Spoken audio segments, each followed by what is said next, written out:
चैतन्यदेवं श्रीराधा कृष्णपादान् सहगणललिता श्रीविशाखान्वितांश्च। हे कृष्णा करुणा सिन्धो दीनबन्धो जगत्पते गोपेश गोपिका कान्ता राधाकान्ता नमोऽस्तु ते। तप्त काञ्चन गौरांगी राधे वृन्दावनेश्वरी वृषभानुसुते देवी प्रणमामि हरिप्रिये।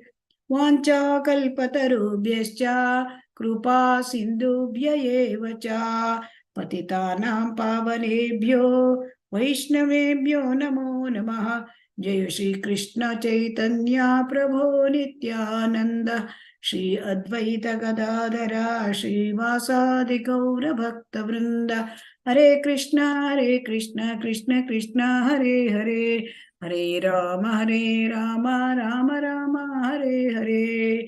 श्री श्री राधा गोविंद की जय, श्री श्री गौरनिताय की जय, शील प्रभुपाद की जय। हरे कृष्ण हरे कृष्ण। माताजी, रीना माताजी रेडी आಯ್ತಾ? हरे कृष्ण। हाँ माताजी। ರೀನಾ ಮಾತಾಜಿ ರೆಡಿ ಇದ್ದೀರಾ? ರೆಕಾರ್ಡಿಂಗ್. ಹರೇ ಕೃಷ್ಣ. ರೀನಾ ಮಾತಾಜಿ ಹರೇ ಕೃಷ್ಣ. ಹರೇ ಕೃಷ್ಣ. ಕೇಳ್ತಾ ಇಲ್ವಾ? ನನ್ನ ವಾಯ್ಸ್ ಕೇಳ್ತಾ ಇಲ್ವಾ? ಕೇಳಿಸಿದೆ ಮಾತಾಜಿ. ಅಂದ್ರೆ ಅವ್ರಿಗೆ ರೆಕಾರ್ಡ್ ಸ್ಟಾರ್ಟ್ ಮಾಡಿದ್ರೆ ಏನೋ ನಂಗೆ ಗೊತ್ತಾಗ್ತಾ ಇಲ್ಲ. ಹರೇ ಕೃಷ್ಣ. ರೆಕಾರ್ಡಿಂಗ್ ಸ್ಟಾರ್ಟ್ ಮಾಡಿದ್ದಾರಾ? ಇಲ್ಲ ಮಾತಾಜಿ, ರೆಕಾರ್ಡಿಂಗ್ ಇದು ಸ್ಟಾರ್ಟ್ ಆಗಿಲ್ಲ.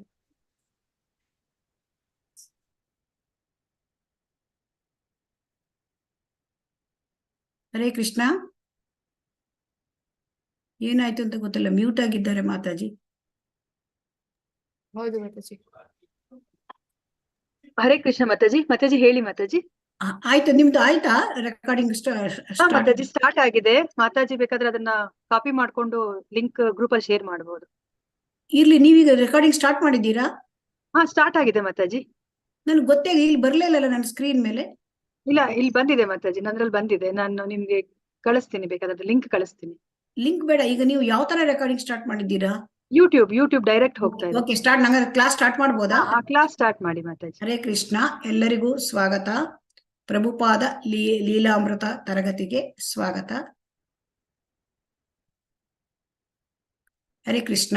ಕೃಷ್ಣ ಬಲರಾಮ ದೇವಸ್ಥಾನ ವೃಂದಾವನದಲ್ಲಿ ಶ್ರೀಲ ಪ್ರಭುಪಾದರ ಕನಸು ಇದು. ಅವರು ಒಮ್ಮೆ ವೃಂದಾವನದಲ್ಲಿ ಉಪನ್ಯಾಸ ಮಾಡಿದರು. ಈ ಉಪನ್ಯಾಸದಿಂದ ಅಲ್ಲಿ ತುಂಬಾ ಸಾರ್ವಜನಿಕರಿಗೆ ತುಂಬಾ ಪ್ರಭಾವ ಬೀರಿತು. ಆ ಸಭೆಯ ಕೊನೆಯಲ್ಲಿ ಅವರು ಕೃಷ್ಣನ ಸೇವೆಗಾಗಿ ವೃಂದಾವನದಲ್ಲಿ ಒಂದು ಭವ್ಯವಾದ ಕೃಷ್ಣ ದೇವಾಲಯವನ್ನು ಸ್ಥಾಪಿಸಬೇಕು ಅಂತ ತಮ್ಮ ಇಚ್ಛೆ ಹೇಳ್ಕೊಂಡ್ರು. ಅವಾಗ ಆ ಉಪನ್ಯಾಸ ಮುಗಿದ ಬಳಿಕ ಒಬ್ಬ ಸ್ಥಳೀಯ ವ್ಯಾಪಾರಿ ಬಂದು ಅವ್ರ ಹತ್ರ ಬಂದು ಮಾತಾಡಿದ. ಪ್ರಭುಪಾದರೆ, ನಾನೊಬ್ಬ ಇಲ್ಲಿಯ ಸ್ಥಳೀಯ ವ್ಯಾಪಾರಿ, ನನ್ನ ಕುಟುಂಬ ಈಗ ನಾವು ಒಂದು ಜಮೀನನ್ನ ನಾವು ಕೃಷ್ಣನ ಸೇವೆಗೆ ಅಂತ ತೆಗೆದಿರಿಸಿದ್ದೇವೆ. ಇಲ್ಲಿವರೆಗೆ ನಾವು ಯಾರಿಗಾದ್ರೂ ಕೊಡಬೇಕು ಅಂತ ಮಾಡಿದ್ವಿ, ಆದ್ರೆ ನಮಗೆ ಅದನ್ನ ಸರಿಯಾಗಿ ಉಪಯೋಗ ಮಾಡಿಕೊಳ್ತಕ್ಕಂತಹ ವ್ಯಕ್ತಿ ಸಿಕ್ಕಿರಲಿಲ್ಲ. ಹಾಗಾಗಿ ಇವತ್ತು ನಾನು ನಿಮ್ಮ ಪ್ರವಚನ ಕೇಳಿದೆ, ಅದಕ್ಕೆ ತಾವೇ ಅತ್ಯಂತ ಸತ್ಪಾತ್ರರು ಅಂತ ನನಗೆ ನಂಬಿಕೆ ಆಗಿದೆ ಅಂತ ಹೇಳ್ತಾರೆ. ಪ್ರಭುಪಾದರಿಗೆ ತುಂಬಾ ಅವರಿಗೆ ಭಾವಪೂರ್ಣ ಆಗ್ಬಿಟ್ರು. ಇದೆಲ್ಲ ಕೃಷ್ಣನ ಮಹಿಮೆ. ಕೃಷ್ಣನ ಮಹಿಮೆ. ಕೃಷ್ಣ ಆಲ್ರೆಡಿ ನಮಗಾಗಿ ಇಲ್ಲಿ ಒಂದು ಸ್ಥಳವನ್ನ ಕಾದಿರಿಸಿದ್ದಾನೆ ಅಂತ ಅವರ ಕಣ್ಣಲ್ಲಿ ನೀರೇ ಬಂತಂತೆ. ಸೊ ಹಾಗಾಗಿ ಅವ್ರು ಹೇಳಿದ್ರು, ಇಲ್ಲಿ ನೋಡಿ, ನಾವು ಒಂದು ಜಮೀನನ್ನ ದಾನವಾಗಿ ಕೊಡ್ತಾ ಇದ್ದೇವೆ ಅಂದ್ರೆ ಹೇಳಿದ್ರು. ಸೊ ಹಾಗಾಗಿ ಬೇರೆ 4-6 ಜನ ಸಾಧುಗಳು ಅವ್ರ ಹತ್ರ ಬಂದು ಕೇಳಿದ್ರಂತೆ. ಆದ್ರೂ ಇವರಿಗೆ ಕೊಡ್ಲಿಕ್ಕೆ ಮನಸ್ಸೇ ಬಂದಿರ್ಲಿಲ್ವಂತೆ. ಪ್ರಭುಪಾದರು ನೋಡಿದಾಗ ಒಮ್ಮಿಂದೊಮ್ಮೆಗೆ ಅವರಿಗೆ ಭರವಸೆ ಸಿಕ್ಕಿತಂತೆ. ಸೊ ಇದು ಬಹಳ ಪವಾಡ ಅಂತ ಹೇಳ್ಕೊಂಡ್ರು. ಏನೋ ದೈವ ಪ್ರೇರಣೆ ಆಗಿದೆ ನನಗೆ ಅಂತ ಅವರು ಹೇಳಿದ್ರು. ಸೊ ಹಾಗಾಗಿ ಅವರಿಗೆ ತುಂಬಾ ಇದಾಯ್ತು, ಪ್ರಭುಪಾದರಿಗೆ ತುಂಬಾ ಸಂತೋಷ ಆಯ್ತು. ಆಮೇಲೆ ಏನ್ ಮಾಡ್ಬೇಕು, ಇಲ್ಲಿ ನೀವು ಇಲ್ಲಿ ಒಂದು ರಾಧಾಕೃಷ್ಣ ದೇವಸ್ಥಾನವನ್ನ ನೀವು ತಯಾರು ಮಾಡ್ಬೇಕು, ಇಲ್ಲಿ ಕಟ್ಟಬೇಕು ಅಂತ ಹೇಳಿದ್ರು. ಆಯ್ತು, ನಾನು ಈಗಲೇ ನಿಮಗೆ ಭರವಸೆ ಕೊಡ್ತಾ ಇದ್ದೇನೆ ಅಂತ ಹೇಳಿದ್ರು. ಅಲ್ಲಿ ಈಗ ಅಂದ್ರೆ ನಿಮ್ಗೆ ನಿಮ್ಮ ಮನೆಯವರು ಏನಾದ್ರು ಯಾರ್ದಾರು ತಕರಾರು ಇದೆಯಾ ಅಂತ ಕೇಳಿದ್ರು. ಇಲ್ಲ, ಅದನ್ನೆಲ್ಲ ನಾನು ನೋಡ್ಕೊಳ್ತೇನೆ ಅಂತ ಅಂದ್ರು ಆ ವ್ಯಾಪಾರಿ. ಆಮೇಲೆ ಏನಾಯ್ತು ಅಂತಂದ್ರೆ, ಆ ಜಾಗ ತುಂಬಾ ಮುಖ್ಯವಾದ ಜಾಗ. ಅದು ರಮಣರೇತಿ ಅಂತಂದ್ರೆ ಅದು ರಮಣೀಯವಾಗಿ ಕಂಗೊಳಿಸುವ ಮರಳಿಂದ ಕೂಡಿದ ಪ್ರದೇಶ. ಸೊ ಇದೇ ಪ್ರದೇಶದಲ್ಲಿ ಕೃಷ್ಣ ತನ್ನ ಬಾಲಲೀಲೆಗಳನ್ನ ಮಾಡಿದ ಜಾಗ. ಇಲ್ಲಿ ಕೃಷ್ಣ ಬಲರಾಮ ತನ್ನ ಗೊಲ್ಲ ಬಾಲಕರ ಜೊತೆ ಆಟವಾಡಿದ್ದು, ಲೀಲೆ ಮಾಡಿದ ಸ್ಥಳ. ಈಗ ಪ್ರಭುಪಾದರಿಗೆ ಏನ್ ಅನಿಸ್ತು ಅಂತಂದ್ರೆ, ಓಹೋ, ಈ ಜಾಗ ಸಿಕ್ಕಿರೋದು ತಮ್ಮ ತಪಸ್ಸಿನ ಫಲ ಅಂತ ಅನಿಸ್ತಂತೆ ಅವರಿಗೆ. ಹಾಗಾಗಿ ಅವ್ರಿಗೆ ಒಮ್ಮೆ ಅನಿಸ್ತು, ಓ, ಈ ಲೌಕಿಕ ಜಗತ್ತು ಇಲ್ಲಿ ಇವತ್ತಿದ್ದ ತರ ನಾಳೆಗೆ ಜನ ಇರಲ್ಲ, ಮನಸ್ಸು ಚೇಂಜ್ ಮಾಡ್ಬಿಡ್ತಾರೆ, ಇದು ಯಾವತ್ತಾದ್ರೂ ನಮ್ ಕೈ ತಪ್ಪಿ ಕೂಡ ಹೋಗ್ಬಹುದು. ಹಿಂದೆ ಹೀಗೆ ಎಷ್ಟೋ ಸರಿ ಆಗಿದೆ, ಕೆಲವೊಮ್ಮೆ ವಾಗ್ದಾನ ಮಾಡ್ತಾರೆ, ಆಮೇಲೆ ಹಿಂದೆ ಸರಿದ್ ಬಿಡ್ತಾರೆ. ಸೊ ಹಾಗಾಗಿ ಕೂಡಲೇ ಅವರು ಕಾರ್ಯಪ್ರವೃತ್ತರಾದರು. ತಕ್ಷಣ ತಮ್ಮ ಒಂದು ಶಿಷ್ಯನಿಗೆ ಅಲ್ಲಿ ವೃಂದಾವನದಲ್ಲಿಯೇ ಇರಬೇಕು ನೀವು, ಮತ್ತೆ ಇಲ್ಲಿ ಎಲ್ಲ ಕಾಗದ ಪತ್ರ ಎಲ್ಲ ತಕೊಂಡು ನೀವು ರೆಡಿ ಮಾಡಬೇಕು ಅಂತ ಹೇಳಿದ್ರು. ಆಮೇಲೆ ಇಲ್ಲಿ ಏನಾಗಿತ್ತು ಅಂತಂದ್ರೆ, ಕೆಲವೊಮ್ಮೆ ಅವರಿಗೆ ಅಂದ್ರೆ ಎಷ್ಟೋ ಸಲ ಈ ತರ ವ್ಯವಹಾರ ಆಗಿತ್ತು, ಜಮೀನ್ ಕೊಡ್ತೇನೆ ಅಂತ ಮುಂದೆ ಬಂದ್ರು, ಆಮೇಲೆ ಅದನ್ನ ಏನೋ ಒಂದು ನೆಪ ಹೂಡಿ ಹಿಂದೆ ಹಾಕ್ತಾ ಇದ್ದಿದ್ರು. ಆಗ ಪ್ರಭುಪಾದರು ಬಹಳ ನೊಂದ್ಕೊಳ್ತಿದ್ರು, ಅಂದ್ರೆ ಕೈಗೆ ಬಂದ ತುತ್ತು ಬಾಯಿಗೆ ಇಲ್ಲ ಅಂತ. ಆದ್ರೂ ಕೂಡ ಸುಖದುಕ್ಕೆ ಸಮಯಕೃತ್ವ ಲಾಭವು ಜಯವು ಅಂತ ಹಾಗೆ ಭಗವದ್ಗೀತೆಯಲ್ಲಿ ಹೇಳಿದ್ದಾರೆ. ಆ ಪ್ರಕಾರ ಅವರು ಮತ್ತೆ ತಮ್ಮ ಮನಸ್ಸನ್ನು ಸಮಾಧಾನ ಮಾಡ್ಕೊಳ್ತಿದ್ರು. ಈಗ ಈ ಜಮೀನನ್ನ ನಾವು ಪಡ್ಕೊಳ್ಳೇಬೇಕು, ಭಗವಂತನಿಗೆ ದೇವಸ್ಥಾನ ಕಟ್ಟಬೇಕು ಅಂತ. ಸೊ ಹಾಗಾಗಿ ಅಲ್ಲಿ ಏನ್ ಮಾಡಿದ್ರು, ನಗರಸಭೆಯವ್ರ ಹತ್ರ ಏನಾದ್ರು ತಕರಾರು ಇದೆಯಾ ಅಂತ ಹೇಳಿದ್ರು. ಅವ್ರೇನು ತಕರಾರಿಲ್ಲ ಅಂತ ಹೇಳಿ ಅದು ತುಂಬಾ ಇದನ್ನ ಮಾಡ್ಕೊಂಡ್ರು, ಅಂದ್ರೆ ತಕರಾರು ಯಾವುದೂ ಇಲ್ಲ ಅಂತ ಸ್ಪಷ್ಟ ಮಾಡ್ಕೊಂಡ್ರು. ಆಮೇಲೆ ಅವರಿಗೆ ಒಂದ್ ರೀತಿಯ ಭಾವನೆ ಎಲ್ಲ ಬಂತು. ತಾನು ಇಳಿ ವಯಸ್ಸಿನಲ್ಲಿ ಅಮೆರಿಕಕ್ಕೆ ಹೋಗಿ ಅಲ್ಲಿ ಎಲ್ಲಾ ಶಿಷ್ಯ ವೃಂದನ ಸಂಘಟಿಸಿ ಅದು ಕೈಯಲ್ಲಿ ಕೂಡ ಒಂದು ಚಿಕ್ಕಾಸು ಇಲ್ಲದೆ ಅಲ್ಲಿ ಇಸ್ಕಾನ್ ಸ್ಥಾಪನೆ ಮಾಡಿ ಎಷ್ಟೋ ಕನಸುಗಳನ್ನ ಕಂಡೆ ಅಂತ ಹೇಳಿ ಅವರು ಹೇಳ್ತಾರೆ. ಯಾವಾಗ್ಲೂ ಕೃಷ್ಣನ ಅನುಗ್ರಹ ಇದ್ರೆ ಸದಾ ತಮ್ಮ ಜೊತೆ ಇರುತ್ತೆ, ಇದೇ ಅಚಲ ವಿಶ್ವಾಸ ಅವರದ್ದು. ಹೇಗಾದ್ರೂ ಕೃಷ್ಣ ನಾನು ಅಂದ್ರೆ ನನ್ನ ಪ್ರಯತ್ನದಲ್ಲಿ ನಾನು ಪ್ರಯತ್ನ ಮಾಡಿದ್ರೆ ಕೃಷ್ಣ ಅನುಗ್ರಹ ಕೊಟ್ಟೇ ಕೊಡ್ತಾನೆ, ಇದೇ ವಿಶ್ವಾಸ ಅವರಲ್ಲಿ ಇರ್ತಕ್ಕಂಥದ್ದು. ಸೊ ಹಾಗಾಗಿ ಆದ್ರೆ ಅವ್ರು ಯಾವಾಗ್ಲೂ ಸ್ವಲ್ಪನೂ ಕೂಡ ಯಾವುದೇ ವಿಚಾರದಲ್ಲೂ ಕೂಡ ಸ್ವಲ್ಪ ಕೂಡ ಅಜಾಗರೂಕ ಆಗಿರ್ತಿರ್ಲಿಲ್ಲ. ವ್ಯವಹಾರದಲ್ಲೆಲ್ಲ ಮೈತುಂಬ ಕಣ್ಣು, ಅಷ್ಟು ವಿಚಾರ ಮಾಡ್ತಿದ್ರು. ಎಲ್ಲ ಅಂಶವನ್ನು ಕೂಲಂಕುಷವಾಗಿ ಅವರು ಪರಿಶೀಲಿಸ್ತಾ ಇದ್ರು.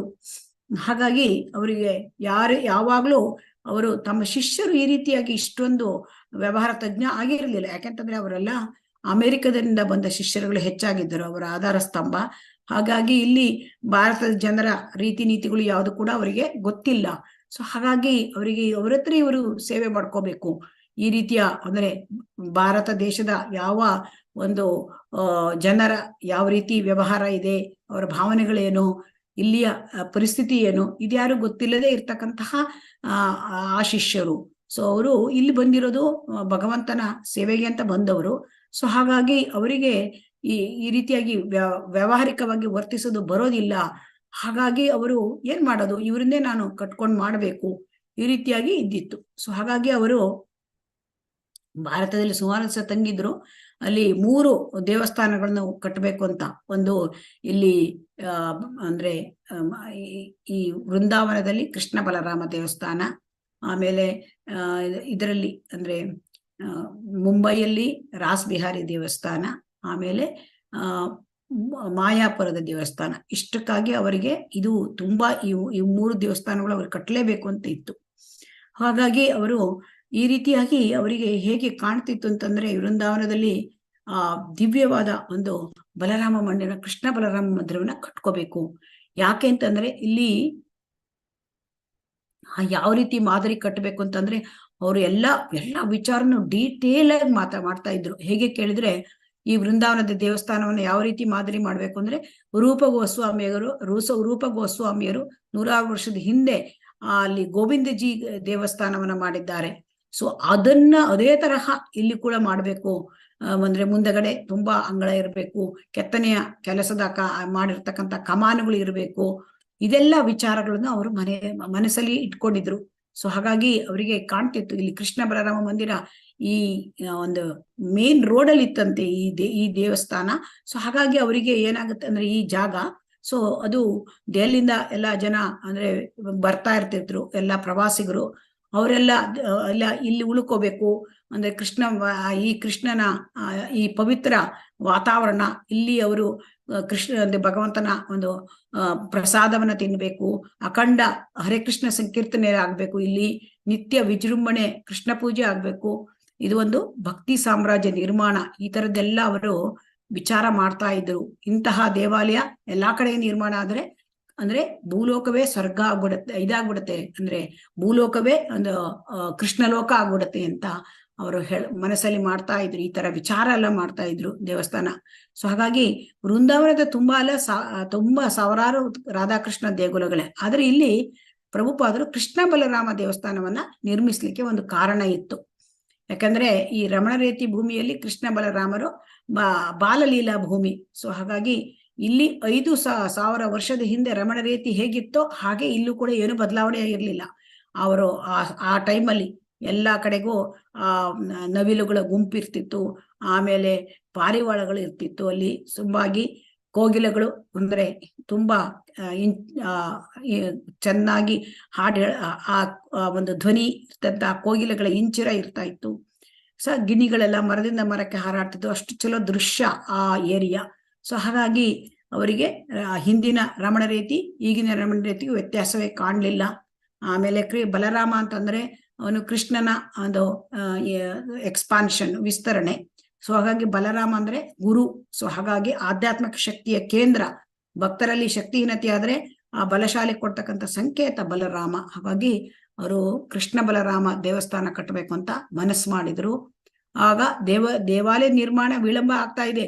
ಹಾಗಾಗಿ ಅವರಿಗೆ ಏನಾಗ್ತಾ ಇದೆ ಅಂತಂದ್ರೆ ಅಲ್ಲಿ ಮುಂದಗಡೆ ಇರ್ತಕ್ಕಂಥ ಜಾಗವನ್ನ ಅಲ್ಲಿ ಓನರು ಸರಾಫ್ ಅವರು ಸ್ವಲ್ಪ ಮನಸ್ಸು ಬೇರೆ ಬದಲಾವಣೆ ಮಾಡ್ಕೊಂಡ್ರು. ಯಾಕೆಂದ್ರೆ ಆ ದೇವಸ್ಥಾನದ ಸ್ವಲ್ಪ ಮುಂದಿನ ಒಂದು 50 ಅಡಿ ಜಾಗವನ್ನ ಅವ್ರು ಬೇರೆ ಯಾವುದಕ್ಕೋ ಉಪಯೋಗಿಸ್ಕೊಳ್ಬೇಕು ಅಂತ ಮಾಡ್ಬಿಟ್ಟಿದ್ರು. ಆಮೇಲೆ ತೀರ್ಮಾನ ಸ್ವಲ್ಪ ಚೇಂಜ್ ಮಾಡ್ಕೊಬಿಟ್ರು. ಆವಾಗ ಪ್ರಭುಪಾದರು ಹೇಳಿದ್ರು, ಈ ರೀತಿ ಈ ಒಂದು ಸಾರಿ ದಾನ ಕೊಟ್ಟ ಮುಗೀತು, ಕೊಟ್ಟ ವಚನ ಹಿಂದಕ್ಕೆ ತಗೊಳಕ್ ಬರಲ್ಲ, ಅದು ಕೃಷ್ಣ ದೇವಾಲಯದ ವಿಷಯ. ಸೊ ಹೀಗ್ ಮಾಡಿದ್ರೆ ಅದು ಪಾಪ ಮುತ್ತುತ್ತದೆ ಅಂತ ಹೇಳ್ಬಿಟ್ರು. ಅಂದ್ರೆ ಹೇಳ್ಕೊಂಡು ಅವ್ರು ಏನ್ ಹೇಳಿದ್ರು, ನಮಗೆಲ್ಲ ತೊಂದರೆ ಆಗತ್ತೆ, ಅಲ್ಲಿ ಮುಂದೆ ಎಂಟ್ರನ್ಸ್ ಅಲ್ಲಿ ಮಹಾದ್ವಾರ ಮಾಡ್ಲಿಕ್ಕೆ ಪ್ರಾಬ್ಲಮ್ ಆಗತ್ತೆ. ಅದಕ್ಕೆ ಪ್ರಭುಪಾದರು ಏನ್ ಹೇಳಿದ್ರು ಅಂದ್ರೆ ಆ ಸರಾಫರು ಈ ತರ ವಚನ ಭಂಗ ಮಾಡ್ತಾರೆ ಅಂತ ನಾನು ಕನಸಲ್ಲೂ ಎಣಿಸಿರ್ಲಿಲ್ಲ. ಈಗ ಏನ್ ಮಾಡ್ಬೇಕು, ಒಮ್ಮೆ ಅವರು ದಾನ ಮಾಡಿದ್ಮೇಲೆ ಅದನ್ನ ಅವ್ರಿಗೆ ಹಿಂದೆ ತಗೊಳ್ಳಿಕ್ ಬರಲ್ಲ. ಎಷ್ಟೇ ಸ್ವಲ್ಪ ಜಾಗ ಆದ್ರೂ ಕೂಡ ಅವ್ರಿಗೆ ಹಿಂದೆ ತಗೊಳ್ಳಿಕ್ಕೆ ಬರ್ಲಿಲ್ಲ ಅಂತ ಅವರು ಪ್ರಯತ್ನ ಮಾಡಿದ್ರು. ಏನ್ ಮಾಡಿದ್ರು, ಆ ಸರಾಫ್ ದಂಪತಿಗಳನ್ನ ಅವರಿಗೆ ಒಲಿಸ್ಲಿಕ್ಕಾಗಿ ಪ್ರಯತ್ನ ಮಾಡಿದ್ರು. ಆ ಕೋಲ್ಕತ್ತಾದಲ್ಲಿದ್ದ ಒಬ್ಬ ಸ್ನೇಹಿತರಿಗೂ ಕೂಡ ಅವ್ರು ಹೇಳಿ, ಆ ಸರಾಫ್ ದಂಪತಿಗಳಿಗೆ ಅವ್ರಿಗೆ ಪರಿಚಯ ಇತ್ತಂತೆ, ಅವರಿಗೆ ಹೇಳಿ ಇಲ್ಲಿ ಇವರಿಗೆ ಮನಸ್ಸನ್ನ ಸ್ವಲ್ಪ ಮತ್ತೆ ಪಡ್ಕೊಳ್ಳಿಕ್ಕೆ ಆ ಮನಸ್ಸನ್ನ ಚೇಂಜ್ ಮಾಡಿ ಆ ಭೂಮಿಯನ್ನ ಸ್ವಲ್ಪ ಭಾಗ ಕೊಡುವುದಿಲ್ಲ ಅಂತ ಮಾಡ್ಬಿಟ್ಟಿದ್ರು. ಸೊ ಅದನ್ನ ಹಿಂದೆ ತಗೊಳ್ಳಿಕ್ಕಾಗಿ ಹೇಳಿದ್ರು. ಮತ್ತೆ ಅವರು ಕಾನೂನು ಪ್ರಕಾರ ಮಾಡ್ಲಿಕ್ಕೆ ಬರಲ್ಲ. ದಾನ ಕೊಟ್ಟ ಮೇಲೆ ಒಂದು ಸುತ್ತು ದಾನ ಕೊಟ್ಟ ಮೇಲೆ ಅದು ಆಗೋದಿಲ್ಲ. ಕಾನೂನು ರೀತ್ಯ ಆ ಸರಾಫರಿಗೆ ದಾನ ಪತ್ರ ಕೊಟ್ಟ ಮೇಲೆ ಆ ಜಮೀನಿನ ಮೇಲೆ ಯಾವ ಹಕ್ಕು ಕೂಡ ಇರೋದಿಲ್ಲ ಅಂತ ಅವರು ಹೇಳಿಸ್ಕೊಂಡ್ರು. ಆದ್ರೂ ಕೂಡ ಮತ್ತೊಂದು ಪತ್ರ ಬರೆದ್ರು ಅವರು, ಯಾರಿಗೆ ಸರಾಫರಿಗೆ ಏನ್ ಹೇಳಿದ್ರು, ಇದು ನೀವು ಅಂದ್ರೆ ದಾನ ಮಾಡಿದ ಪ್ರದೇಶವನ್ನ ನೀವು ಹಿಂದೆ ತಕೊಂಡ್ರೆ ನಿಮಗೆ ದತ್ತ ಅಪಹರಣ ಅಂತ ಹೇಳ್ತಕ್ಕಂಥ ಒಂದು ಪಾಪ ಬರುತ್ತೆ ಹೇಳಿ ಆ ನೃಗರಾಜನ ಕತೆ ಹೇಳಿದ್ರು. ನೃಗರಾಜನ ಕಥೆಯನ್ನ ಒಂದು ಇದರಲ್ಲಿ ಪತ್ರದಲ್ಲಿ ಬರೆದು ಅವರಿಗೆ ಕಳಿಸಿದ್ರು. ಇಲ್ಲಿ ಈ ರೀತಿ ಆಗತ್ತೆ. ನೃಗರಾಜ ಬ್ರಾಹ್ಮಣರಿಗೆ ಅನೇಕ ಗೋವುಗಳನ್ನು ದಾನ ಮಾಡಿದ್ದ. ಅದರಲ್ಲಿ ಒಂದು ಗೋವು ಹಿಂದಕ್ಕೆ ಬಂದ್ಬಿಡ್ತಂತೆ ಆ ನೃಗರಾಜನ ಅರಮನೆಗೆ. ಸೊ ಅಲ್ಲಿ ಆ ಗೋವನ್ನ ಗೊತ್ತಾಗ್ಲಿಲ್ಲ ರಾಜ ಮತ್ತೊಬ್ಬ ಬ್ರಾಹ್ಮಣನಿಗೆ ಕೊಟ್ಟ. ಸೊ ಹಾಗಾಗಿ ಅಲ್ಲಿ ಏನಾಯ್ತು, ಆ ಹಿಂದಿನ ಬ್ರಾಹ್ಮಣ ಬಂದು ಇವರಿಗೆ ಕೇಳ್ಕೊಂಡ, ನನ್ನ ಹಸು ಇಲ್ಲಿ ನಿಮಗ್ ಕೊಟ್ಟಿದೆ. ಅವ ಹೇಳ್ತಾನೆ, ಲಕ್ಷಗಟ್ಲೆ ನಿಗ್ ಬೇಕಾದ್ರೂ ಗೋ ಕೊಡ್ತೇನೆ, 1 ಲಕ್ಷ ಗೋ ಕೊಡ್ತೇನೆ. ಒಪ್ಪಲಿಲ್ಲ. ಹಾಗೆ ತಗೊಂಡ ಮತ್ತೊಂದು 2ನೇ ಸಾರಿ ತಗೊಂಡ ಬ್ರಾಹ್ಮಣ ಕೂಡ ನಿನಗೆ ಹಿಂದೆ ಕೊಡು, ನಾನು ಅದು ಕೊಡ್ತೇನೆ ಅಂದ್ರೆ ಅವನು ಕೂಡ ಒಪ್ಪಲಿಲ್ಲ. ಹಾಗಾಗಿ ಅಲ್ಲಿ ಇವನಿಗೆ ನೃಗರಾಜನಿಗೆ ಅವನಿಗೆ ದತ್ತ ಅಪಹರಣ ಪಾಪಕ್ಕೆ ಒಳಗಾಗಿ ಅವನು ಇದಾಗಿದ್ದ, ಅಂದ್ರೆ ಒಂದು ಪಲ್ಲಿಯ ಒಂದು ಒಂದು ಮುಂದಿನ ಜನ್ಮದಲ್ಲಿ ಅವನಿಗೆ ಹಲ್ಲಿಯಾಗಿ ಹುಟ್ಟಬೇಕಾಗಿತ್ತು. ಸೊ ಹಾಗಾಗಿ ಅದನ್ನೆಲ್ಲ ಸರಾಫರಿಗೆ ತಿಳಿಸಿದ್ರು. ಅವಾಗ ಸರಾಫರಿಗೆ ಒಂದು ರೀತಿ ಪರಿಣಾಮ ಬಿತ್ತು. ಸೊ ಹಾಗಾಗಿ ಅವರು ಜಮೀನಿನ 50 ಅಡಿ ಪ್ರದೇಶದ ಬಗ್ಗೆ ಅವರು ಮತ್ತೆ ಏನು ಚಿಂತೆ ಮಾಡ್ಲಿಲ್ಲ, ತಕೊಳ್ಳಿ ಅಂತ ಬಿಟ್ಕೊಟ್ರು. ಸೊ ಹಾಗಾಗಿ ಪ್ರಭುಪಾದರು ಯಾವಾಗ್ಲೂ ಆಧ್ಯಾತ್ಮ ಜೀವಿ. ಅವರು ಸ್ವಂತಕ್ಕಾಗಿ ಏನನ್ನೂ ಬಳಸ್ತಿರ್ಲಿಲ್ಲ. ಸ್ವಂತಕ್ಕಾಗಿ ಇರ್ತಕ್ಕಂಥದ್ದು ಅಂದ್ರೆ ಅವ್ರು ಉಟ್ಕೊಂಡ ಮೈ ಮೇಲೆ ಉಟ್ಕೊಂಡ ಬಟ್ಟೆ ಅಷ್ಟೇ. ಸೊ ಅದೇ ಅವರದ್ದು ಸ್ವಂತದ್ದು. ಹಾಗಾಗಿ ಇಡೀ ಇಸ್ಕಾನಿನ ಆಸ್ತಿಪಾತಿ ಎಲ್ಲ ಅವರ ಮಾಲೀಕರಾಗಿದ್ರು ಕೂಡ ಎಲ್ಲ ವ್ಯವಹಾರನೂ ಕೂಡ ಶಿಸ್ತುಬದ್ಧಾಗಿ ಕರಾರುವಕ್ಕಾಗಿ ಅವರು ಮಾಡ್ತಾ ಇದ್ರು. ಹಾಗಾಗಿ ಈ ವೃಂದಾವನದ ಒಂದು ಜಾಗವನ್ನು ಕೂಡ ತೆಗೆದುಕೊಳ್ಳೋದು ಕೂಡ ತುಂಬಾ ಪ್ರಾಬ್ಲಮ್ ಇಂದ ತೆಗೆದುಕೊಂಡ್ರು. ಆಮೇಲೆ ಅದು ಮುಂದೆ ಇಲ್ಲಿ ಕೃಷ್ಣ ಬಲರಾಮ ದೇವಸ್ಥಾನ ಕಟ್ಟೋದು ಕೂಡ ಕಾಂಟ್ರಾಕ್ಟರ್ಗೆ ಹೇಳಿ ಎಲ್ಲ ವಿಚಾರವನ್ನು ಕೂಡ ಅವರು ವ್ಯವಹಾರವನ್ನ ಮಾಡ್ತಾ ಇದ್ರು. ತಮ್ಮ ಅಂದ್ರೆ ಶಿಷ್ಯನಿಗೆ ಅದರದ್ದು ಸೂಪರ್ವಿಷನ್ ಕೂಡ ಅವರೇ ಮಾಡ್ತಾ ಇದ್ದಿದ್ರು. ಹಾಗಾಗಿ ಇಲ್ಲಿ ಏನಾಯ್ತು ಅಂದ್ರೆ ಸಮಯಕ್ಕೆ ಸರಿಯಾಗಿ ಹಣದ ಸರಬರಾಜು ಮಾಡುವ ಜವಾಬ್ದಾರಿ ನನ್ನದು ಅಂತ ಹೇಳ್ಕೊಂಡ್ರು. ಹೇಗ್ ಮಾಡಿದ್ರು ಕೇಳಿದೆ, ಹಣದ ಯೋಚನೆ ನನಗ್ ಬಿಡಿ, ಅಮೆರಿಕದ ಕೃಷ್ಣ ದೇವಾಲಯಗಳಿಂದ ಪ್ರತಿ ತಿಂಗಳು $10,000 ಇಲ್ಲಿ ಬರುವಂತೆ ವ್ಯವಸ್ಥೆ ಮಾಡ್ತಾನೆ ಅಂತ ಹೇಳಿ ಪ್ರಭುಪಾದರು ಹೇಳಿದ್ರು. ಯಾರಿಗೆ ಕಾಂಟ್ರಾಕ್ಟರ್ಗೆ ಹೇಳಿದ್ರು. ಅವಾಗ ಕಾಂಟ್ರಾಕ್ಟರ್ ಹೇಳ್ದ, ನಿಮ್ ಕೆಲಸ ಆಗತ್ತೆ ಅಂತ ಹೇಳ್ಕೊಂಡು ಮಾಡಿದ್ರು. ಮುಂದೆ ರಮಣ ರೀತಿಯ ಪ್ರವೇಶ ಮುಂದಿನ ಒಂದು ಸುಮಾರು ಮುಂದಿನ ವರ್ಷ ಅವರಿಗೆ ಅದು ಆಯಿತು. ವೃಂದಾವನದ ರಮಣ ರೀತಿಯ ಪ್ರವೇಶ ಮಾಡ್ತಿದ್ದಂಗೆ ಅವರಿಗೆ ತುಂಬಾ ಸಂತೋಷ ಆಯಿತು. ಯಾಕಂದ್ರೆ ಅವ್ರು ಹೇಳ್ಕೊಂಡಂತೆ ಆ ಟೈಮಲ್ಲಿ ಅಲ್ಲಿ ಅವರಿಗೆ ದೇವಾಲಯ ಪೂರ್ಣಗೊಂಡಿತ್ತು. ಆ ದೇವಾಲಯದ 3 ಸುಂದರ ಗುಮ್ಮಟಗಳು ಅವರಿಗೆ ಕಂಡಾಗ ಅವರು ಅದರ ತುಂಬಾ ಖುಷಿ ಆಯ್ತಂತೆ. ಅಬ್ಬಾ, ಎಷ್ಟು ಸುಂದರವಾಗಿದೆ ಈ ಗುಮ್ಮಟಗಳು, ಎಷ್ಟು ಭವ್ಯವಾಗಿದೆ ಅಂತ. ಈ ವೃಂದಾವನದಲ್ಲಿಯೇ ಇಂತಹ ದೇವಸ್ಥಾನ ಇನ್ನೊಂದಿಲ್ಲ ಅಂತ ಹೇಳ್ಕೊಂಡು ಅವ್ರಿಗೆ ಖುಷಿ ಆಯ್ತು. ಹಾಗಾಗಿ ಆಮೇಲೆ ಅದೇ ಒಂದು ಇಡೀ ದೇವಾಲಯದ ಹತ್ರ ಅವರು ಮತ್ತೆ ವಸತಿ ಗೃಹ ಮಾಡಿದ್ರು ವೃಂದಾವನದಲ್ಲಿ. ಸೊ ಹಾಗಾಗಿ ಇಲ್ಲಿ ಯಾರು ಬರ್ತಾರೆ ಅವರು ಇಲ್ಲಿ ಉಳ್ಕೊಂಡು ಕೃಷ್ಣ ಸೇವೆಯನ್ನು ಕೂಡ ಮಾಡಬಹುದು ಅಂತ. ಆಮೇಲೆ ಅತಿಥಿಗಳ ವಸತಿ ಗೃಹ ಸಮುಚ್ಚಯ ಮಾಡಿದ್ರು. ಕೃಷ್ಣ ಬಲರಾಮ ಮಂದಿರದ ಮಧ್ಯೆ ಇದ್ದ ತಮ್ಮ ನಿವಾಸವನ್ನು ಪ್ರವೇಶಿಸಿ ಅವರಿಗೆ ಒಂದು ರೀತಿಯ ಕಣ್ಣಿಂದ ಇದು ಬಂತಂತೆ, ಧಾರಾಕಾರವಾಗಿ ತುಂಬಾ ಕಣ್ಣೀರ್ ಬಂತಂತೆ. ಮತ್ತೆ ಅವ್ರ ಬಾಯಿಯಿಂದ ಅವರಿಗೆ ಅರಿವಿಲ್ಲದಂತೆ ಮಾತು ಬಂತು. ಏನು, ಅಪ್ಪ ಕೃಷ್ಣ, ನೀನೆಷ್ಟು ಕರುಣಾಮಯಿ, ನಿನ್ನ ಸೇವೆಯ ಭಾಗ್ಯವನ್ನು ನನಗೆ ಕರುಣಿಸಿದ್ದೀಯ, ನನ್ನನ್ನು ನಿನ್ನ ಕಾರ್ಯಕ್ಕಾಗಿ ನೀನೇ ಕರೆಸಿಕೊಂಡಿದ್ದೀಯ, ನಾನು ಎಂತ ಭಾಗ್ಯಶಾಲಿ, ಪುಣ್ಯಶಾಲಿ. ಅಂದು ನಿರುಪಯೋಗಿ ಖಾಲಿ ನಿವೇಶನ, ಇಂದು ಭವ್ಯ ಸುಂದರ ಬೃಹತ್ ಕೃಷ್ಣ ಬಲರಾಮ ಮಂದಿರ, ಎಲ್ಲ ಕೃಷ್ಣನ ಕಟಾಕ್ಷ, ಅವನ ಲೀಲೆ ಅಂತ ಹೇಳ್ಕೊಂಡ್ರಂತೆ. ತನ್ನಷ್ಟಕ್ಕೆ ತಾನೇ ಅವ್ರ ಬಾಯಿಂದ ಮಾತು ಬಂತು. ಆ ವೃಂದಾವನದ ಕೃಷ್ಣ ಬಲರಾಮ ಆ ಮಂದಿರದಲ್ಲಿ ಆ ವಿಗ್ರಹಗಳನ್ನ ಸ್ಥಾಪನೆ ಮಾಡಿದ್ಮೇಲೆ ಪ್ರಭುಪಾದರಿಗೆ ಮನಸ್ಸಿಗೆ ಸ್ವಲ್ಪ ಆರಾಮ ಅಂತ ಅನಿಸ್ತಂತೆ. ಸೊ ಹೀಗಾಗಿ ಅವರು ಬೇರೆ ವಿಚಾರಕ್ಕೆ ಆಮೇಲೆ ಮಾಡ್ಕೊಂಡ್ರು ಮನಸ್ಸು. ಈಗ ಇಲ್ಲಿ ಮತ್ತೆ ನೋಡೋಣ, ಶ್ರೀಲಾ ಪ್ರಭುಪಾದರು ಮಾರಿಷಿಯಸ್ನಲ್ಲಿ. ಇದಕ್ಕೆ ಪ್ರತಿಯೊಂದಕ್ಕೂ ಸ್ವಲ್ಪ ಇಂಟ್ರೆಸ್ಟಿಂಗ್ ಇರೋದನ್ನೆಲ್ಲ ನಾನು ಟಾಪಿಕ್ ತಗೊಂಡಿದ್ದೇನೆ. ಅವರ ಲೀಲೆಗಳಲ್ಲಿ ಬಹಳ ಇದೆ, ಅದರಲ್ಲಿ ಕೆಲವೊಂದು ಮಾತ್ರ ನಾನು ಆರಿಸ್ಕೊಂಡಿದ್ದೇನೆ. ಇಲ್ಲಿ ಮಾರಿಷಿಯಸ್ ಅಂದ್ರೆ ಅಲ್ಲಿ ಏನಾಯ್ತು ಅಂತಂದ್ರೆ, ಪ್ರಭುಪಾದರ ಕಾರ್ಯಕ್ರಮವನ್ನ ತುಂಬಾ ಕಡೆ ಇಟ್ಕೊಂಡಿದ್ರು ಹೋಗ್ಲಿಕ್ಕೆ. ಡರ್ಬಾನು, ಜೋಹಾನೆಸ್ಬರ್ಗು, ಹೀಗೆ ಎಷ್ಟೋ ಕಡೆಗೆ ಪ್ರಭುಪಾದರಿಗೆ ಕಾರ್ಯಕ್ರಮ ಮಾಡಿ ಏರ್ಪಾಟ್ ಮಾಡಿ ಎಲ್ಲ ಇನ್ವಿಟೇಷನ್ ಕಳಿಸಿದ್ರು. ಮಾರಿಷಿಯಸ್ ದ್ವೀಪಕ್ಕೂ ಅಲ್ಲಿ ಕೂಡ ಅವರಿಗೆ ಆಹ್ವಾನ ಸಿಕ್ಕಿತ್ತು. ಮತ್ತೆ ಮಾರಿಷಿಯಸ್ ದ್ವೀಪದಲ್ಲಿ ಹಿಂದೂಗಳೇ ಹೆಚ್ಚಿನ ಸಂಖ್ಯೆಯಲ್ಲಿ ಇದ್ದಿದ್ರು. ಹಾಗಾಗಿ ಅಲ್ಲಿ ಇರ್ತಕ್ಕಂಥ ಪ್ರಧಾನಮಂತ್ರಿಗಳೇ ಸ್ವತಃ ತಮ್ಮ ಒಂದು ವೈಭವೋಪೇತ ಕಾರನ್ನು ಪ್ರಭುಪಾದರ ಉಪಯೋಗಕ್ಕಾಗಿ ಕಳುಹಿಸಿ ತಮ್ಮ ಗೌರವವನ್ನು ತೋರಿಸ್ಕೊಟ್ಟಿದ್ರು. ಸೊ ಹಾಗಾಗಿ ಇಲ್ಲಿ ಮಾರಿಷಿಯಸ್ ಪ್ರಧಾನಿಗಳು ಅವರಿಗೆ ನೀಡಿದ ಕಾರ್ಯದಲ್ಲಿ ಗ್ರಾಮೀಣ ಪ್ರದೇಶಗಳನ್ನ ನೋಡುವ ಉದ್ದೇಶ ಇತ್ತು ಪ್ರಭುಪಾದರಿಗೆ. ಅಲ್ಲಿಂದ ಹೋದ್ರು. ಅಲ್ಲಿ ಪ್ರಕೃತಿ ಸೌಂದರ್ಯ ತುಂಬಾ ಚೆನ್ನಾಗಿತ್ತು. ಎಲ್ಲಾ ಕಡೆ ಕಬ್ಬಿನ ಒಂದು ಗದ್ದೆ, ಆಮೇಲೆ ಪರ್ವತ ಶ್ರೇಣಿ, ಆಮೇಲೆ ತುಂಬಾ ಒಳ್ಳೆಯ ಸಮುದ್ರ, ಹೀಗೆಲ್ಲ ಅವರು ಅದರಲ್ಲಿ ಪ್ರಯಾಣ ಮಾಡ್ಕೋತಾ ಹೋದ್ರು ಕಾರಿಂದ. ಸೊ ಹಾಗಾಗಿ ಇದು ನೋಡ್ತಾ ಆ ಸಮುದ್ರದ ಕಡೆ ನೋಡ್ತಾ ತುಂಬಾ ಖುಷಿಯಾಗಿದ್ರು. ಕೈಯಲ್ಲಿ ಜಪಮಾಲೆ ಹಿಡ್ಕೊಂಡಿದ್ರು. ಮತ್ತೆ ಆಗ ರಸ್ತೆಯಲ್ಲಿ ಅನೇಕ ಟರ್ನ್ಸ್ಗಳೆಲ್ಲ ಇತ್ತು. ಡ್ರೈವರ್ ತುಂಬಾ ಕೇರ್ಫುಲಿ ಕಾರ್ ನಡೆಸ್ತಾ ಇದ್ದ. ಎಷ್ಟೇ ಎಚ್ಚರಿಕೆ ಇದ್ರು ಕೂಡ, ನಾವು ಎಷ್ಟೇ ಎಚ್ಚರಿಕೆ ಇದ್ರು ಕೂಡ ರೋಡಲ್ಲಿ ಇದ್ದಾಗ ಬೇರೆಯವರು ಎಚ್ಚರಿಕೆ ಎದುರಿಗೆ ಬಂದಿರತಕ್ಕಂಥ ವಾಹನ ಎಚ್ಚರಿಕೆ ಇಲ್ಲದ್ರೆ ಪ್ರಾಬ್ಲಮ್ಮು. ಸೊ ಹಾಗಾಗಿ ಎದುರುಗಡೆಯಿಂದ ಒಂದು ವೋಕ್ಸ್ ವ್ಯಾಗನ್ ಕಾರ್ ಬರ್ತಾ ಇತ್ತು ವೇಗವಾಗಿ. ಸೊ ಹಾಗಾಗಿ ಇಲ್ಲಿ ಪ್ರಭುಪಾದರ ಕಾರ್ ಡ್ರೈವರು ಅವನು ಸ್ವಲ್ಪ ಇದು ಮಾಡಿದ, ಅಂದ್ರೆ ಕಾರು ಅವರಿಗೆ ಗೊತ್ತಾಯ್ತು, ಪ್ರಭುಪಾದ ಕಾರ್ ಡ್ರೈವರಿಗೆ ಏನೋ ಪ್ರಾಬ್ಲಮ್ ಇದೆ, ಇಲ್ಲಿ ವೋಕ್ಸ್ ವ್ಯಾಗನ್ ಕಾರು ಫಾಸ್ಟ್ ಆಗಿ ಬರ್ತಾ ಇದೆ. ಸೊ ಹಾಗಾಗಿ ಅವ್ರು ಏನ್ ಮಾಡಿದ್ರು, ತಾವು ಬಚಾವಾಗ್ಲಿಕ್ಕಾಗಿ ಕಾರನ್ನ ಸ್ವಲ್ಪ ಎಡಪಕ್ಕಕ್ಕೆ ತಿರುಗಿಸಿದ್ರು. ಆಮೇಲೆ ವೋಕ್ಸ್ ವ್ಯಾಗನ್ ಅವನು ಕೂಡ ಕಾರನ್ನ ಎಡಪಕ್ಕಕ್ಕೆ ತಿರುಗಿಸ್ಕೊಂಡ್ಬಿಟ್ಟ. ಸೊ ಅಷ್ಟೇ, ಅವಾಗ ತುಂಬಾ ಇದಾಯ್ತು, ಆಕ್ಸಿಡೆಂಟ್ ಆಗೋಯ್ತು ಅವರ ಕಾರಿಗೆ ವೇಗವಾಗಿ ಬರ್ತಿದ್ದ ವೋಕ್ಸ್ ವ್ಯಾಗನ್, ಈ ಕಾರಿಗೆ ಆಗ ಆಕ್ಸಿಡೆಂಟ್ ಆಯ್ತು. ಪ್ರಭುಪಾದರ ಕಾರ್ನಲ್ಲಿ ಮುಂದೆ ಕೂತಿದ್ದ ಡ್ರೈವರಿಗೆ ಮತ್ತು ಅವರ ಒಂದು ಶಿಷ್ಯ ಅವರಿಗೂ ಕೂಡ ಗಾಯ ಆಗಿತ್ತು. ಆದರೆ ದೇವರ ದಯೆ, ಪ್ರಭುಪಾದರು ಪಾರಾಗಿದ್ದರು, ಭಾರಿ ಪೆಟ್ಟುಗಳು ಆಗಿರಲಿಲ್ಲ. ಸೊ ಹಾಗಾಗಿ ಆದರೆ ಆ ವಯಸ್ಸಿಗೆ ಆ ಪೆಟ್ಟೆ ಸಾಕು ಅವರಿಗೆ. ಅಷ್ಟು ಅದು ತುಂಬಾ, ಅಂದ್ರೆ ವಯಸ್ಸಾದವರಿಗೆ ಸ್ವಲ್ಪ ಪೆಟ್ಟು ಬಿದ್ದರೆ ಸಾಕು. ಹಾಗಾಗಿ ಇದೆಲ್ಲ ತುಂಬಾ ಒಂದು ಸ್ವಲ್ಪ ಟೈಮಲ್ಲೇ ಇಷ್ಟೆಲ್ಲ ಆಕ್ಸಿಡೆಂಟ್ ಆಗೋಯ್ತು. ದೇವಸ್ಥಾನದಲ್ಲಿ ಎಲ್ಲರಿಗೂ ಕೂಡ ಅಂದ್ರೆ ಕಳವಳ, ಆತಂಕ ಶುರುವಾಯಿತು.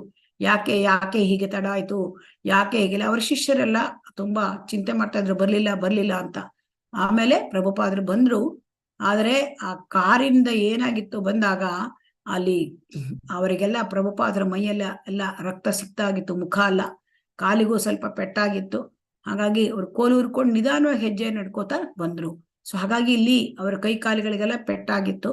ಆಮೇಲೆ ಎಲ್ಲ ಬ್ಯಾಂಡೇಜ್ ಮಾಡಿದ್ರು ಅಂತ ಎಲ್ಲ ಪ್ರಭುಪಾದರು ಅವಾಗ ಹೇಳಿದ್ರು ಒಂದು ಸಂಸ್ಕೃತ ಸೂಕ್ತಿ, ಆಸನ್ನಪಿ ಕ್ಲೇಶದಾಹ ದೇಹ.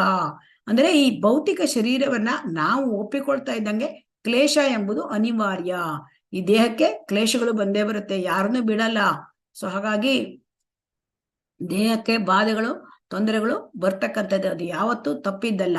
ಆದ್ರೆ ಅವ್ರು ಯಾವಾಗ್ಲೂ ಏನು ಅಂತಂದ್ರೆ, ಈ ದೇಸಿ ವೈದ್ಯ ಅಂದ್ರೆ ಅವರಿಗೆ ನಂಬಿಕೆ, ಆಯುರ್ವೇದ ವೈದ್ಯದಲ್ಲಿ ನಂಬಿಕೆ, ಅವರಿಗೆ ಈ ಅಲೋಪತಿಕ್ ಮೆಡಿಸಿನ್ ತಗೊಳ್ತಿರ್ಲಿಲ್ಲ. ಸೊ ಅವ್ರು ಏನ್ ಹೇಳಿದ್ರು, ಅಷ್ಟು ಗಾಯ ಆಗಿದ್ರು ಕೂಡ ಅಡಿಗೆ ಮನೆಯಿಂದ ಅರಿಶಿನ ಮತ್ತು ರಾಳ ಇದನ್ನ ತರಿಸ್ಕೊಂಡು ಉಪ್ಪು ನೀರಲ್ಲಿ ಬೆರೆಸಿ ಗಾಯಕ್ಕೆ ಅದನ್ನ ಲೇಪನ ಮಾಡ್ಕೊಂಡ್ರು. ಮತ್ತೆ ತಮ್ಮ ಶಿಷ್ಯರಿಗೆ ಕೀರ್ತನೆಗಳನ್ನು ಮಾಡಿ ಅಂತ ಹೇಳಿದ್ರು. ಆಮೇಲೆ ನೋಡಿದ್ರೆ 2 ಕಾರುಗಳು ಕೂಡ ಎಷ್ಟು ಧ್ವಂಸವಾಗಿತ್ತು ಅಂದ್ರೆ ನುಜ್ಜುಗೊಜ್ಜಾಗಿತ್ತಂತೆ 2 ಕಾರು. ಅಂದ್ರೆ ಪ್ರಭುಪಾದರು ಕೂತಿದ್ದ ಕಾರು ಮತ್ತೆ ಅದರ ಎದುರಿಗಿದ್ದ ವೋಕ್ಸ್ ವ್ಯಾಗನ್ ಕಾರು. ಸೊ ಈ ಅವಘಡದಲ್ಲಿ ನಾವು ಬದುಕಿ ಉಳಿದಿರುವುದೇ ಅಚ್ಚರಿ, ಎಲ್ಲಾ ಕೃಷ್ಣನ ಮಹಿಮೆ ಎಂದು ಶಿಷ್ಯರಿಗೆ ಹೇಳಿದರು. ಸೊ ಹಾಗಾಗಿ ಇಲ್ಲಿ ಮಾರಿಷಿಯಸ್ ನಲ್ಲಿ ಅಂದ್ರೆ ಈ ಇನ್ಸಿಡೆಂಟ್ಸ್ ತುಂಬಾ ಇಂಪಾರ್ಟೆಂಟ್. ಯಾಕಂದ್ರೆ ಎಲ್ಲ ಕೃಷ್ಣನ ಮಹಿಮೆ. ಅದಕ್ಕೆ ಅವರು ಯಾಕೆ ನಾವು ಇದನ್ನ ಇಂಪಾರ್ಟೆನ್ಸ್ ಅಂತಂದ್ರೆ, ಏನೇ ಆದ್ರೂ ಅಂದ್ರೆ ನನಗೆ ದೊಡ್ಡ ಅಪಘಾತ ಆದ್ರೆ ಚಿಕ್ಕದ್ರಲ್ಲೇ ಹೋಯ್ತು, ಏನೋ ನಮಗೆ ಭಗವಂತನ ಕರುಣೆ. ಎಲ್ಲವನ್ನೂ ಯಾರು ತುಂಬಾ ಅಂದ್ರೆ ಇದು ಭಕ್ತರಾಗಿರ್ತಾರೆ, ಅವರು ಶುದ್ಧ ಭಕ್ತರಾಗಿರ್ತಾರೆ, ಅವರು ಭಗವಂತ ಒಂದು ತನಗೆ ಬಂದಿರತಕ್ಕಂತಹ ತೊಂದರೆಗಳು ಅದನ್ನ ಅವರು ಹೇಗೆ ತೆಗುತ್ತಾರೆ, ಭಗವಂತನ ಅನುಗ್ರಹ ಅಂತ ತಗೊಳ್ತಾರೆ. ನನಗೆ ಇನ್ನೂ ಹೆಚ್ಚು ಪೆಟ್ಟಾಗ್ಬೇಕಾಗಿತ್ತು, ತೊಂದರೆ ಆಗ್ಬೇಕಾಗಿತ್ತು, ಭಗವಂತ ಇಷ್ಟು ಚಿಕ್ಕದ್ರಲ್ಲೇ ಪಾರ್ ಮಾಡಿದ ಅಂತ ಎಲ್ಲವನ್ನು ಕೂಡ ಅವರು ಕೃಷ್ಣನ ಮಹಿಮೆ ಅಂತಹ ಹೇಳ್ಕೊಂಡು, ಅಷ್ಟು ದೊಡ್ಡ ಆಕ್ಸಿಡೆಂಟ್, 2 ಕಾರು ಕೂಡ ನುಜ್ಜುಗೊಜ್ಜಾಗಿದೆ, ಆದರೂ ಕೂಡ ಅವರಿಗೇನು ಅಷ್ಟು ದೊಡ್ಡ ತೊಂದರೆಗಳು ಆಗಲಿಲ್ಲ.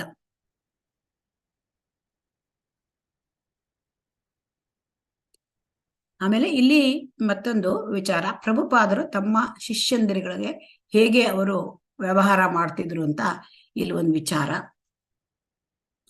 ಶಿಷ್ಯಂದ್ರ ಜೊತೆ ಅವರು ಯಾವ ತರ ವ್ಯವಹಾರ ಮಾಡ್ತಾ ಇದ್ದಾರೆ ಅಲ್ಲಿ. ಆ ಒಂದು ಪ್ರಭುಪಾದರಿಗೆ 80 ವಯಸ್ಸಾಗಿತ್ತು. ಅದು ಅವರ ಹುಟ್ಟಿ ಹಬ್ಬದ ದಿವಸ ಆಗಸ್ಟ್ 31. ಆಗ ಅವರಿಗೆ ಒಂದು ಬಹು ಮಹತ್ವದ ದಿವಸ. ಅವತ್ತು ಏನಾಯ್ತು ಅಂತಂದ್ರೆ, ಒಂದು ವಿಸ್ಮಯಕಾರಿ ಉಡುಗೊರೆ. ಆ ಉಡುಗೊರೆ ಏನ್ ಕೇಳಿದ್ರೆ, ಅವರ ಶಿಷ್ಯಂದ್ರಿಗೆ ಕೊಟ್ಟ ಉಡುಗೊರೆ ಹೇಗಿದೆ ನೋಡೋಣ. ಅವರ ಲಾಸ್ ಏಂಜಲೀಸ್ ಶಿಷ್ಯ ಪಡೆ ಕೇವಲ 2 ತಿಂಗಳಲ್ಲಿ ಚೈತನ್ಯ ಚರಿತಾಮೃತದ 17 ಸಂಪುಟಗಳನ್ನ ಸಿದ್ಧಪಡಿಸಿತ್ತು. ಪ್ರಭುಪಾದರು ಆ ಶಿಷ್ಯರಿಗೆ 2 ತಿಂಗಳ ಗಡುವು ಕೊಟ್ಟಿದ್ದರು. ಅತ್ಯಂತ ವಿನೀತರು, ಶ್ರದ್ಧಾವಂತರು, ಗುರುಭಕ್ತರು ಆಗಿದ್ದ ಶಿಷ್ಯರು ಆ ಆದೇಶವನ್ನು ಈಡೇರಿಸಲು ಹಗಲು ರಾತ್ರಿಗಳನ್ನು ಒಂದು ಮಾಡಿ ದುಡಿದು ಆಗಸ್ಟ್ 31 ವೇಳೆಗೆ ಚೈತನ್ಯ ಚರಿತಾಮೃತದ ಎಲ್ಲ 17 ಸಂಪುಟಗಳನ್ನು ಸಿದ್ಧಗೊಳಿಸಿ ಗುರುದೇವರ ಚರಣಾರವಿಂದಗಳಿಗೆ ಅರ್ಪಿಸುವಲ್ಲಿ ಯಶಸ್ವಿಯಾಗಿ ಧನ್ಯರೆನಿಸಿಕೊಂಡಿದ್ದರು.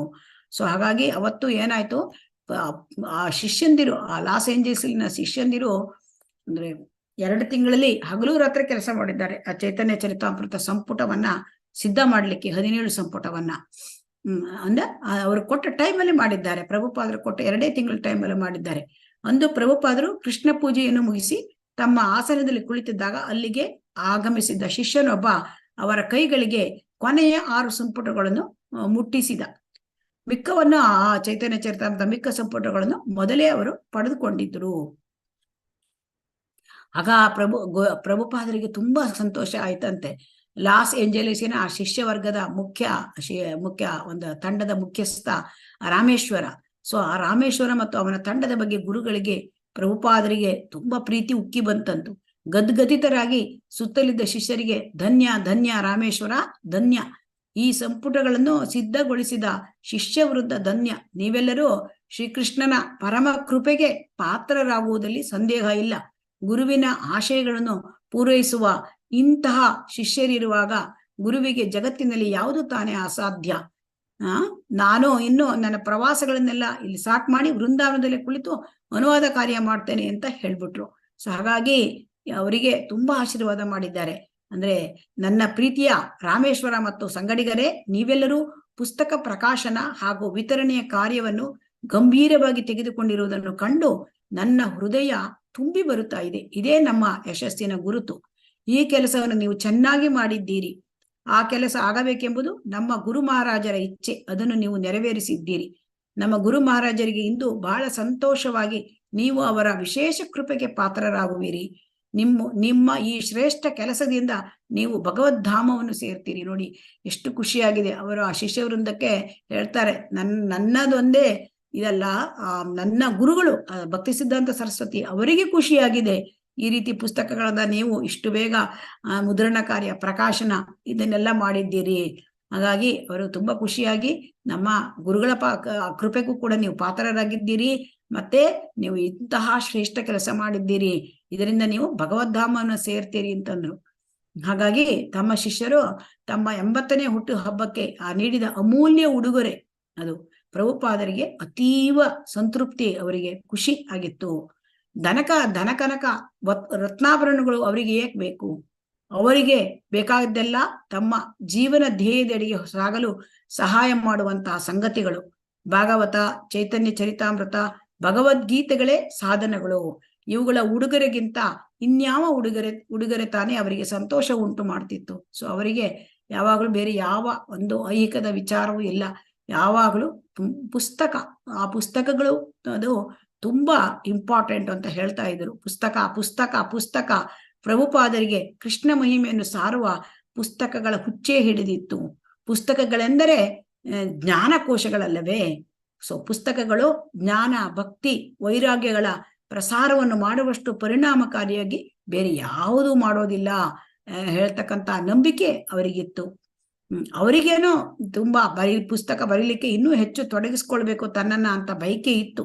ಆದರೆ ಅವರಿಗೆ ಅನೇಕ ತರದ ಲೌಕಿಕ ಸಂಗತಿಗಳು ಅವರಿಗೆ ಬಿಡ್ತಿರ್ಲಿಲ್ಲ. ಅವರಿಗೆ ಯಾವುದೇ ಕೃಷ್ಣ ಪ್ರಜ್ಞೆ ಆಂದೋಲನದಲ್ಲಿ ಏನು ಪ್ರಾಬ್ಲಮ್ ಬಂದ್ರು ಅದು ಅವರ ಹತ್ರನೇ ಬರ್ತಾ ಇದ್ದಿತ್ತು. ಹಾಗಾಗಿ ಅವರು ಏನ್ ಹೇಳ್ತಿದ್ರು ಅಂತಂದ್ರೆ, ನನಗೆ ಇದನ್ನೆಲ್ಲ ಬಿಟ್ಟು ನನಗೆ ಪುಸ್ತಕ ಬರ್ಕೊಂಡೇ ಇರ್ಬೇಕು ಅಂತ ಅನಿಸುತ್ತೆ ಅಂತ ಎಷ್ಟೋ ಸಾರಿ ಹೇಳಿದ್ದಾರೆ ಅವರು. ಅಂದ್ರೆ ಯಾಕೆ ಹೇಳ್ತಿದ್ದು ಅಂತಂದ್ರೆ, ಕೃಷ್ಣ ಪ್ರಜ್ಞಾ ಅಂದ್ರೆ ಅವರು ಕೃಷ್ಣ ಪ್ರಜ್ಞಾ ಆಂದೋಲನ, ತಮ್ಮ ಒಂದು ಆಂದೋಲನ ಯಾವಾಗಲೂ ಸರಿಯಾದ ದಿಕ್ಕಿನಲ್ಲಿ ಹೋಗ್ತಾ ಇದೆಯೇ ಅಂತ ಹೇಳೋದ್ರ ಬಗ್ಗೆ ಕಾಳಜಿ. ಅದಕ್ಕಾಗಿ ಅವರಿಗೆ ಅನೇಕ ರೀತಿಯ ಒಂದು ಸಮಸ್ಯೆಗಳು ಬಂದಾಗ ಕೂಡ ಅವ್ರ ಹತ್ರ ಬರ್ತಾ ಇತ್ತು. ಸೊ ಯಾಕೆ ಅಂತಂದ್ರೆ ಅವ್ರು ಹೇಳ್ತಾ ಇದ್ರು, ಆ ಸಸಿ ಇದು ಒಬ್ಬ ತೋಟದ ಮಾಲಿ, ಅವನು ಒಂದು ಸಸಿಗಳನ್ನ ನೆಟ್ಟ ಮೇಲೆ ಅವುಗಳ ಪಾಲನೆ ಪೋಷಣೆಗೂ ಕೂಡ ಹೆಚ್ಚಿಗೆ ಎಚ್ಚರಿಕೆ ವಹಿಸಬೇಕು. ಸೊ ಮೈ ಮರೆತರೆ ಕ್ರಿಮಿಕೀಟಗಳು ಸೇರಿ ರೋಗ ಬಂದ್ಬಿಡುತ್ತೆ. ಅದೇ ತರಹ ಅವರು ಕೃಷ್ಣ ಪ್ರಜ್ಞಾ ಆಂದೋಲನ ಅದನ್ನ ಅವರು ತಮ್ಮ ಮಗುವಿನ ತರ ಚಿಕ್ಕ ಅದರ ಮಗುವಿನ ತರ ಮಗುವಿನ ಹೇಗೆ ಸಾಕ್ಬೇಕಾದ್ರೆ ಎಷ್ಟು ಇದು ತಗೊಳ್ತಾರೆ ಕಾಳಜಿ, ಅದೇ ತರಹ ಅವರು ಅದನ್ನ ತಮ್ಮ ಎಲ್ಲ ಆಗು ಹೋಗುಗಳು ಆ ಕೃಷ್ಣ ಪ್ರಜ್ಞಾ ಆಂದೋಲನ ಅದರ ಬಗ್ಗೆ ಕಾಳಜಿ ಮಾಡ್ತಾ ಇದ್ದಿದ್ರು. ಇಲ್ಲದಿದ್ರೆ ಏನಾದ್ರು ಅದು ತುಂಬಾ ಪ್ರಾಬ್ಲಮ್ ಬೇರೆ ದಿಕ್ಕಿಗೆ ಹೋಗ್ಬಿಡುತ್ತೆ, ಸರಿಯಾದ ದಿಕ್ಕಿನಲ್ಲಿ ಹೋಗ್ಬೇಕು ಅಂತ ಮಾಡ್ತಾ ಇದ್ದಿದ್ರು. ಹಾಗಾಗಿ ಇಷ್ಟೆಲ್ಲ ಇದ್ರೂ ಕೂಡ ಅವರಿಗೆ ಅತಿ ಪ್ರಿಯವಾಗಿದ್ದು ಪುಸ್ತಕ ರಚನೆ. ಅದನ್ನ ಅವರು ಬದಿಗೆ ಇಡ್ತಾ ಇರ್ಲಿಲ್ಲ. ಮಧ್ಯದಲ್ಲಿ ದೇವಸ್ಥಾನದ ಮ್ಯಾನೇಜ್ಮೆಂಟು, ಶಿಷ್ಯರ ಶಿಕ್ಷಣ, ಇದನ್ನ ಯಾವುದನ್ನು ಕೂಡ ಅವರಿಗೆ ಪರಿಗಣಿಸುವಂತಿರ್ಲಿಲ್ಲ. ಆಮೇಲೆ ಏನಾಗಿತ್ತು ಅಂತಂದ್ರೆ ಶಿಷ್ಯರಿಗೆಲ್ಲ ಹೇಗೆ ಡಿಸಿಪ್ಲಿನ್ ತರ್ತಾ ಇದ್ರು ಅಂತ ನೋಡಿ. ದೇವಸ್ಥಾನದಲ್ಲಿ ಏನಾಗಿದೆ, ದೇವಸ್ಥಾನದಲ್ಲಿ ಪ್ರಭುಪಾದರು ಕಟ್ಟಪ್ಪಣೆ ಮಾಡಿದ್ರು, ಬೆಳಿಗ್ಗೆ ಎಲ್ಲರೂ ಇದಕ್ ಬರಬೇಕು, ಅಂದ್ರೆ ಮಂಗಳಾರತಿಗೆ ಬರಬೇಕು. ಪ್ರಾತಃ ಕಾಲದ ಆರಾಧನೆ ಅದು ಎಲ್ಲರಿಗೂ ಕಂಪಲ್ಸರಿ. ಸೊ ಅದು ಪ್ರಾಥಮಿಕ ಅನಿವಾರ್ಯ, ಯಾರು ಯಾವ ಕಾರಣಕ್ಕೂ ಅದನ್ನು ತಪ್ಪಿಸ್ಲಿಕ್ಕಿಲ್ಲ. ಆದ್ರೆ ಕೆಲವರು ಶಿಷ್ಯರು ಏನ್ ಮಾಡ್ತಿದ್ರು, ಪದೇ ಪದೇ ಬರ್ತಾ ಇರ್ಲಿಲ್ಲ ಯಾವುದಕ್ಕೆ, ಬೆಳಗ್ಗೆ ಮಂಗಳಾರತಿಗೆ. ಪ್ರಭುಪಾದರು ಅದನ್ನು ಗಮನಿಸಿದ್ರು. ಮತ್ತೆ ಈ ದುರಭ್ಯಾಸ ಇದನ್ನ ಹಾಗೆ ಬಿಟ್ರೆ ಕೊನೆಗೊಮ್ಮೆ ಇಸ್ಕಾನಿನ ಶಿಸ್ತಿಗೆ ಅದು ಆಘಾತ, ಕುಟರ ಆಘಾತ, ಅಂದ್ರೆ ಕೊಡ್ಲಿಯಿಂದ ಹೊಡೆದಂಗೆ. ಸೊ ಅದೆಲ್ಲ ಪ್ರಾಬ್ಲಮ್ ಆಗ್ಬಿಡತ್ತೆ ಅಂತ ಪೂಜಾ ವೇಳೆಯನ್ನ ಸರಿಯಾಗಿ ಪಾಲಿಸುವಂತೆ ಮಾಡಬೇಕು. ಅವಾಗ ಏನ್ ಮಾಡಿದ್ರು, ಒಂದ್ ದಿವಸ ಪ್ರಾತಃ ಕಾಲ ಇದನ್ನ ಸರಿಪಡಿಸ್ಬೇಕು ಅಂತ ಅವರು ಡಿಸೈಡ್ ಮಾಡಿದ್ರು. ಎಲ್ಲರಿಗಿಂತ ಮೊದಲೇ ದೇವಸ್ಥಾನದಲ್ಲಿ ಹೋಗಿ ಕೂತಿದ್ರು ಅವರು. ದೇವರ ವಿಗ್ರಹಗಳ ಕೆಲಸ ಅರ್ಧ ಗಂಟೆ ತಡವಾಗಿತ್ತು, ಆದ್ರೂ ಮುಗಿದಿರ್ಲಿಲ್ಲ. ಆ ಪ್ರಭುಪಾದರು ಏನ್ ಮಾಡಿದ್ರು, ಅವರ ಪ್ರಮುಖ ಶಿಷ್ಯ ಅಕ್ಷಯಾನಂದ ಅವನು ಕರೆದ್ರು, ಕೈ ಗಡಿಯಾರ ಹೀಗೆ ನೋಡಿದ್ರು. ನೋಡು, ಈಗಾಗಲೇ 30 ಸೆಕೆಂಡ್ ಜಾಸ್ತಿ ತಡವಾಗಿದೆ. ಯಾಕೆ ಹೀಗೆ? ಅವರು ಶಿಷ್ಯ ಹೇಳಿದ ಅಕ್ಷಯಾನಂದ, ಅಲಂಕಾರ ಮಾಡ್ಲಿಕ್ಕೆ ವಿಗ್ರಹಗಳನ್ನ ಅದು ಕನಿಷ್ಠ 1.5 ಗಂಟೆ ಬೇಕು ಅಂತ. ಹೌದು, ನೀನು ಯಾಕೆ ಮೊದ್ಲೇ ಸ್ವಲ್ಪ ಬೇಗ ನೀನು ಅಲಂಕಾರ ಶುರು ಮಾಡ್ಲಿಲ್ಲ? ಈಗ ನೋಡಿ, ಇಲ್ಲಿ ನಾವು ಮಾಡುವ ಟೈಮಿಗಿಂತ ಇದು ನಿಗದಿತ ಸಮಯಕ್ಕಿಂತ ತಡ ಆಗ್ತಾ ಇದೆ. ಇದು ಅಕ್ಷಮ್ಯ ಅಪರಾಧ, ಇದು ಸರಿಯಲ್ಲ, ಇದು ಕ್ಷಮೆಯಲ್ಲ, ಇಲ್ಲಿ ಎಲ್ಲ ಸೋಮಾರಿಗಳು ನೀವು ಅಂತ ಹೇಳ್ಬಿಟ್ರು. ಕೆಲವು ಸೆಕೆಂಡ್ಗಳು ತಡವಾಗಿದ್ದಕ್ಕೆ ಇಷ್ಟು ಕೋಪವೇ ಅಂತ ಹೇಳ್ಕೊಂಡು ಅಕ್ಷಯಾನಂದಗೆ ಒಂದ್ ರೀತಿ ಇದಾಯ್ತಂತೆ, ತತ್ತರಿಸಿ ಹೋದ, ನಡುಗಿಬಿಟ್ಟ. ಹಾಗಾದ್ರೆ ಅಲಂಕಾರಕ್ಕೆ ನಾವು ಎಷ್ಟು ಸಮಯ ತಗೋಬೇಕು? ಪ್ರಭುಪಾದರ ಹತ್ರ ಕೇಳಿದ್ರು, ಗುರುಗಳ ಹತ್ರ. ಅರ್ಧ ಗಂಟೆಯಲ್ಲಿ ಮುಗಿಸಬೇಕು, ಕರಾರು ಒಕ್ಕಾಗಿ. ಆಯ್ತು, ಹಾಗೆ ಮಾಡ್ತೇನೆ ಗುರುದೇವ ಅಂದರು ಅವರು. ಅದೇನು ಕಷ್ಟ ಇಲ್ಲ, ಎಲ್ಲ ಸಮಯದ ಮ್ಯಾನೇಜ್ಮೆಂಟು, ಎಲ್ಲ ಟೈಮ್ ಟು ಟೈಮ್ ಮ್ಯಾನೇಜ್ಮೆಂಟ್ ಆಗ್ಬೇಕು. ಸೊ ಅದಕ್ಕೆ ಅವರ ಮುಂದಿನ ಅದು ಈ ತರ ಅವರು ದೇವಸ್ಥಾನದಲ್ಲಿ ಶಿಸ್ತು ತರಲಿಕ್ಕೆ ಪ್ರಯತ್ನ ಅವರದ್ದೆಲ್ಲ. ಆಮೇಲೆ ಮುಂದೆ ಏನಾಯ್ತು, ದೇವಸ್ಥಾನದ ಗಂಟೆ ಹತ್ರ ಅವರದ್ದು ಹೋಯ್ತು. ಅಲ್ಲಿ ಏನ್ ಮಾಡ್ತಾ ಇದ್ರು, ಗಂಟೆ ಸಮರ್ಪಕವಾಗಿ ನಡೀತಾ ಇಲ್ಲ. 1 ವಾರದಿಂದ ಅವರು ಗಮನಿಸ್ತಾ ಇದ್ರು. ನೋಡಿ, ಎಲ್ಲಾ ಕಡೆಗೂ ಅವ್ರ ಗಮನ.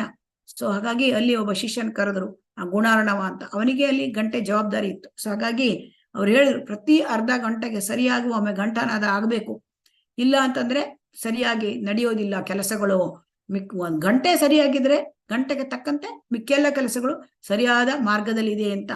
ಒಂದ್ ದಿವಸ ಮಧ್ಯರಾತ್ರಿಗೆ ಅವರು ಹರಿಕೇಶ ಒಬ್ಬ ಕಾರ್ಯದರ್ಶಿನ ಎಬ್ಬಿಸಿದ್ರು. ಈಗ ಏನ್ ಕೇಳ್ತಾ ಇದೀಯಾ? ಇಲ್ಲ ಇಲ್ಲ ಏನಿಲ್ಲ. ಹಾಗಾದ್ರೆ ನಿನಗೆ ಗಂಟೆ ಶಬ್ದ ಕೇಳಿದೆ? ಗಂಟೆ ಶಬ್ದ ಕೇಳಲಿಲ್ಲ. ಕಣ್ಣುಜ್ಕೊಂಡವ, ಹೋಗಿ ಚೌಕಿದಾರನ್ನ ಎಬ್ಬಿಸಿ ಬಾ, ಗಂಟೆ ಹೊಡೆಸು ಅಂತ ಕಳಿಸಿದ್ರು. ಹೀಗೆ ಹಿಡಿದ ಪಟ್ಟು ಬಿಡದೆ ಅವ್ರ ಕೆಲಸ ಏನ್ ಬೇಕಾಗಬೇಕೋ ಅದು ಆಗಲೇಬೇಕು. ಆ ಕೆಲಸ ಆಗೋವರೆಗೂ ಅವರಿಗೆ ಅವರು ವಿರಮಿಸ್ತಿರ್ಲಿಲ್ಲ. ಇದೇ ಅವರ ಕಾರ್ಯ ಸಾಧನೆಯ ರಹಸ್ಯ. ಅಂದ್ರೆ ಯಾವ ಕೆಲಸ ಮಾಡಬೇಕು ಅಂತ ಇರ್ತದೆಯೋ ಆ ಕೆಲಸವನ್ನ ಮಾಡಿಯೇ ತೀರಬೇಕು, ಇಲ್ಲ ಅಂದ್ರೆ ಇಲ್ಲ. ಸೊ ಹಾಗಾಗಿ ಅಲ್ಲಿವರೆಗೂ ಅವ್ರು ಬಿಡ್ತಿರ್ಲಿಲ್ಲ. ಆಮೇಲೆ ಇನ್ನೊಂದಿತ್ತು, ದೇವಸ್ಥಾನದ ಗೋಪುರದಲ್ಲಿ ಭಾರಿ ಗಂಟೆಯನ್ನ ನೇತು ಹಾಕಿದ್ರು, ದೊಡ್ಡ ಗಂಟೆ. ಸೊ ಅದಕ್ಕೆ ದೇವಸ್ಥಾನದ ಒಳಗಿನ ಗಂಟೆ, ಆ ಗೋಪುರದ ಗಂಟೆ ಒಂದೇ ಸತಿಗೆ ಮೊಳಗಬೇಕು. ಆದರೂ ಅದು ಕೂಡ ಸರಿಯಾಗಿ ನಡೀತಾ ಇರ್ಲಿಲ್ಲ. ಅಲ್ಲಿ ಏನೋ ಹಗ್ಗದ ಸಮಸ್ಯೆ ಇತ್ತು, ಸರಿಯಾದ ವ್ಯವಸ್ಥೆ ಇರ್ಲಿಲ್ಲ, ಗಂಟೆಗೆ ಒಂದು ರಾಟೆಯೂ ಇದ್ದಿತ್ತು. ಸೊ ಆಗ ಅವ್ರು ಹೇಳಿದ್ರು, ಇನ್ನು ಈ ಗಂಟೆ ವ್ಯವಸ್ಥೆ ಸರಿ ಹೋಗ್ಲಿಲ್ಲ, ಸಮಯದ ಸೂಚಿಸ ಈ ಗಂಟೆ ವ್ಯವಸ್ಥೆ ಸರಿ ಮಾಡದಿದ್ರೆ ದೇವಸ್ಥಾನ ನೀನು ಹೇಗೆ ಪಾಲನೆ ಮಾಡ್ಕೊಂಡು ಹೋಗ್ತೀಯ? ಇನ್ನ ಪ್ರಯತ್ನ ಮಾಡ್ತಾ ಇದ್ದೇನೆ ಅಂತ ಹೇಳ್ದ. ಹಾಗಾದ್ರೆ ಇನ್ನು ಯಾಕೆ ಅದು ಸರಿಯಾಗಿ ಆಗ್ಲಿಲ್ಲ? ಇಲ್ಲ, ಹಗ್ಗ, ನೈಲಾನ್ ದಾರ, ಚೈನು ಎಲ್ಲ ಬದಲಾಯಿಸಿದ್ದೇವೆ, ಆದ್ರೆ ಈಗ ರಾಟೆ ಸಮಸ್ಯೆ ಆಗಿದೆ. ಹಾಗಾದ್ರೆ ಹೊಸ ರಾಟೆ ತರಿಸಿದ್ದೇನಲ್ಲ, ಅಲ್ಲ ಅದನ್ನು ಹಿಂದಿರುಗಿಸಿದೆ. ಹೋಗು, ನೀನ್ ಯಾಕೆ ಹೀಗೆ ಮಾಡ್ತದೆ ಶತಮೂರ್ಖ, ನಾ ಹೊಸ ರಾಟೆ ತರಿಸಿದ್ರೆ ನೀನು ಹಿಂದಕ್ಕೆ ಕೊಡ್ತೀಯಾ ನೀನು? ಅವನು ನಡುಗುತ್ತಾ ಓಡಿ ಹೋದ, ಮತ್ತೆ ರಾಟೆ ತಂದ. ಎಷ್ಟೇ ಪ್ರಯತ್ನ ಮಾಡಿದ್ರು ಸರಿ ಹೋಗ್ಲಿಲ್ಲ. ಕಡೆಗೆ ಒಂದು ಮರದ ಪೀಸ್ ತಂದು ಅದಕ್ಕೆ ರಂಧ್ರ ಮಾಡಿ ಗ್ರೀಸ್ ಹಚ್ಚಿ ಅದು ಸರಿ ಹೋಯ್ತಂತೆ. ಹಾಗಾಗಿ ಇಲ್ಲೆಲ್ಲ ಅಂದ್ರೆ ಯಾವುದೇ ಒಂದು ಚಿಕ್ಕ ಸಮಸ್ಯೆ ದೇವಸ್ಥಾನದಲ್ಲಿ ಉಂಟಾದ್ರೂ ಅದನ್ನು ಕರೆಕ್ಟ್ ಟೈಮ್ ಸರಿಯಾಗಿರ್ಬೇಕು, ಎಲ್ಲ ವ್ಯವಸ್ಥೆ ಸರಿ ಇರಬೇಕು. ಒಂದ್ಸೊಮ್ಮೆ ಏನಾಯ್ತು, ಆ ದೇವಸ್ಥಾನದಲ್ಲಿ ಏನಾಯ್ತು, ವೃಂದಾವನ ದೇವಸ್ಥಾನದಲ್ಲಿ ಒಂದು ಸಣ್ಣ ಘರ್ಷಣೆ ಆಯ್ತು. ಅಲ್ಲಿ ಒಬ್ಬ ವಯಸ್ಸಾದ ಭಕ್ತ ವಿಗ್ರಹದ ಮುಂದೆ ಅವನು ಪ್ರಸಾದ ತಿಂತಾ ಇದ್ದಿದ್ದ. ಅದನ್ನ ಕಂಡು ಅವರ ಶಿಷ್ಯ, ಪ್ರಭುಪಾದರ ಶಿಷ್ಯ, ಅವ್ರ ಮೇಲೆ ಹೇಳ್ಬಿಟ್ಟ, ವಯಸ್ಸಾದವ್ರ ಮೇಲೆ, ಇಲ್ಲಿ ದೇವರ ಮುಂದೆ ಎಲ್ಲ ನೀವು ಪ್ರಸಾದ ತಿನ್ನಬಾರ್ದು ಅಂತ. ಆ ವೃದ್ಧನಿಗೆ ತುಂಬಾ ವಯಸ್ಸಾದವನು, ಅವನಿಗೂ ಕೂಡ ಬೇಜಾರಾಯ್ತು ಅದು ಕೇಳ್ಕೊಂಡು. ಅದು ಕೇಳ್ತಿದ್ದಂಗೆ ಒಬ್ಬ ಬಂಗಾಳಿ ಯುವಕ ಅಲ್ಲಿ ಹೋಗಿ ಅವ್ರ ಆ ಶಿಷ್ಯರ ಮೇಲೆ ತುಂಬಾ ಇದ್ರ ಜೋರ್ ಮಾಡ್ಲಿಕ್ಕೆ ಶುರು ಮಾಡ್ದ. ಈ ದೇವಸ್ಥಾನದಲ್ಲಿ ಭಕ್ತನನ್ನ ಈ ರೀತಿ ನೀನು ಆತರ ದಂಡಿಸಬಾರ್ದು, ನೀನು ನಿನ್ಗ್ಯಾರು ಈ ಹಕ್ಕು ಕೊಟ್ಟಿದ್ದಾರೆ ಅಂತ ಕೇಳಿದ. ಅದು ಕೇಳಿ ಇದೆಲ್ಲ ಇದು ಒಂದು ಇನ್ಸಿಡೆಂಟು ಪ್ರಭುಪಾದರಿಗೆ ಗೊತ್ತಾಯ್ತು. ಸರಿ, ನೀನು ಅವ್ರು ಕರ್ಸಿದ್ರು ಅವನನ್ನ, ನೋಡು ಅವನ ಶಿಷ್ಯನಿಗೆ ಹೇಳ್ತಾರೆ, ನೋಡು ನೀನ್ ಮಾಡಿ ಸರಿ ಇಲ್ಲ. ಅದಕ್ಕೆ ಶಿಷ್ಯ ಹೆದರ್ತಾ ಹೇಳ್ತಾನೆ, ಇಲ್ಲ ಗುರುದೇವ, ಆ ಯುವಕ ಮತ್ತೊಬ್ಬ ಬಂಗಾಳಿ ಯುವಕ, ಅವನು ನಡತೆ ಸರಿಯಾಗಿರ್ಲಿಲ್ಲ. ಹಾಗಾದ್ರೆ ನೀನು ದೇವಸ್ಥಾನದ ಒಂದು ಅಧಿಕಾರಿ, ನೀನು ಸೇನಾಧಿಕಾರಿ ಅಲ್ಲ, ನಿನಗೆ ಆ ಯುವಕನ ಮೇಲೆಲ್ಲ ದೌರ್ಜನ್ಯ ಮಾಡಬಾರ್ದಿತ್ತು ನೀನು ಅಂತ ಹೇಳಿದ್ರು. ಹಾಗನ್ನೇ ಅವನ ನಿಧಾನವಾಗಿ ಸಮಾಧಾನ ಮಾಡ್ಬೇಕಾಗಿತ್ತು ಅವನಿಗೆ ಅಂತ ಹೇಳ್ತಾರೆ. ಆಯ್ತು, ನೀನು ಎಲ್ಲಿ ನೋಡಿದೀಯ ನಿನ್ಗೆ ದೇವ್ರ ಮುಂದೆ ಪ್ರಸಾದ ಸ್ವೀಕಾರ ಮಾಡಬಾರ್ದು ಅಂತ ನಿನಗೆ ಯಾರು ಹೇಳಿದ್ರು? ನಿಮ್ಮದೇ ಪುಸ್ತಕದಲ್ಲಿ ನಾನು ಓದಿದ್ದ ನೆನಪು. ಆಯ್ತು, ಹಾಗಾದ್ರೆ ಈ ರೀತಿ ನೀನೆಲ್ಲ ವರ್ತನೆ ಮಾಡಿದ್ರೆ ಇಸ್ಕಾನಿಗೆ ಕೆಟ್ಟ ಹೆಸರು ಬರುತ್ತೆ. ಸೊ ಇಲ್ಲಿನ ಜನರ ರೀತಿ ನಿನಗೆ ಸ್ವಭಾವ ಗೊತ್ತಿಲ್ಲ, ನೀನು ವಿದೇಶದವನು. ಸೊ ಹಾಗಾಗಿ ಜನ ಎಲ್ಲ ಕಡೆಗೆ ಏನ್ ಹೇಳ್ತಾರೆ, ದೇವರ ಪೂಜೆಯನ್ನ ವಿದೇಶದವನಿಂದ ನಾವು ಕಲಿಬೇಕಾ ಅಂತ ರೊಚ್ಚಿಗೆದ್ರೆ ಇಸ್ಕಾನ್ ಚಳುವಳಿಗೆ ಪ್ರಾಬ್ಲಮ್ ಆಗತ್ತೆ ಅಂತ. ಸೊ ಹಾಗಾದ್ರೆ ನನಗೆ ಗೊತ್ತಾಗ್ಲಿಲ್ಲ ಅಂತ ಹೇಳ್ತಾನೆ ಹರೀಶ್ ಅವ್ರಿ. ಅದಕ್ಕೆ ಏನ್ ಹೇಳ್ತಾರೆ, ದೇವಸ್ಥಾನಗಳಿಗೂ ಇಲ್ಲಿ ಬರ್ತಕ್ಕಂಥ ಭಕ್ತರಿಗೂ ಒಂದು ರೀತಿಯ ವಿಶಿಷ್ಟವಾದ ಆತ್ಮೀಯ ಸಂಬಂಧ ಇರಬೇಕು. ಅಂದ್ರೆ ಕೃಷ್ಣನ ಭಕ್ತರಂದ್ರೆ ನೀವು ಪ್ರೀತಿ ಗೌರವದಿಂದ ನಡೆಸ್ಕೊಳ್ಬೇಕು ದೇವಸ್ಥಾನ, ಆಗ ಜನ ಆತ್ಮೀಯ ಸಂಬಂಧದಿಂದ ಬರ್ತಾರೆ. ಸೊ ಹಾಗಾಗಿ ಇಲ್ಲಿಗೆ ಯಾರು ಬರ್ತಾರೆ, ಅವ್ರು ಹಿಂದಿರುಗುವಾಗ ತುಂಬಾ ಖುಷಿಯಿಂದ ಹೋಗ್ಬೇಕು, ಅದು ಅವಾಗ ದೇವಸ್ಥಾನಕ್ಕೆ ಹೆಸರು ಕೀರ್ತಿ ಬರುತ್ತೆ ಅಂತ ಒಪ್ಕೊಂಡ. ಸೊ ಹಾಗಾಗಿ ಇಲ್ಲಿ ಈ ರೀತಿಯಾಗಿ ಅವರು ಎಲ್ಲದನ್ನು ಕೂಡ ಲಕ್ಷ್ಯ ಇಟ್ಕೊಳ್ತಿದ್ರು. ಯಾವುದೇ ಪ್ರಾಬ್ಲಮ್ ಬಂದ್ರು ಅದು ಸಾಲ್ವ್ ಮಾಡ್ತಾ ಇದ್ರು. ಆಮೇಲೆ ಅವ್ರು ಹೇಳ್ತಾ ಇದ್ರು, ಭಕ್ತರ ಭಾವನೆಗಳಿಗೆ ಧಕ್ಕೆ ತರಬಾರ್ದು ಅಂತ. ಸೊ ಹಾಗಾಗಿ ಗರ್ಭಗುಡಿಯ ಪರಿಸರವನ್ನ ಶುಚಿಯಾಗಿರ್ಬೇಕು ಎಲ್ಲರೂ ಹೇಳ್ತಾ ಇದ್ರು. ಆಮೇಲೆ ಅವ್ರು ಏನ್ ಹೇಳಿದ್ರು, ನೀನ್ ಹೋಗಿ ಅಲ್ಲಿ ಅವ್ರನ್ನ ಕರ್ಕೊಂಡ್ ಬಾ ಆ ಯುವಕನನ್ನ ಅಂತ ಹೇಳಿದ್ರು. ಆಮೇಲೆ ಅವರು ಎಲ್ಲಾ ಕಡೆ ಹುಡುಕಾಡ್ದ, ಅವ್ರಿಗೆ ಎಲ್ಲೆಲ್ಲ ಕಡೆಗೂ ಹೋದ್ರು. ಆ ಹರೀಶ್ ಅವ್ರಿ ಆ ಯುವಕನನ್ನ, ಬಂಗಾಳಿ ಯುವಕನನ್ನ ಹುಡ್ಕೊಂಡು ಛತ್ರ, ಹೋಟೆಲ್ ಎಲ್ಲಾ ಕಡೆ ಸುತ್ತ ಮಾಡಿದ್ರು, ಸಿಕ್ಲಿಲ್ಲ. ಬರಿ ಕೈಯಲ್ಲಿ ಹಿಂದ್ ಬಂದ. ಆದ್ರೆ ಬರಿ ಕೈಯಲ್ಲಿ ಹಿಂದ್ ಬಂದ ಕೂಡ ಅವ್ರು ಹೇಳ್ತಾರೆ, ಪ್ರಭುಪಾದ್ರು ನೀನ್ ಕರೀತಾ ಇದ್ದಾರೆ.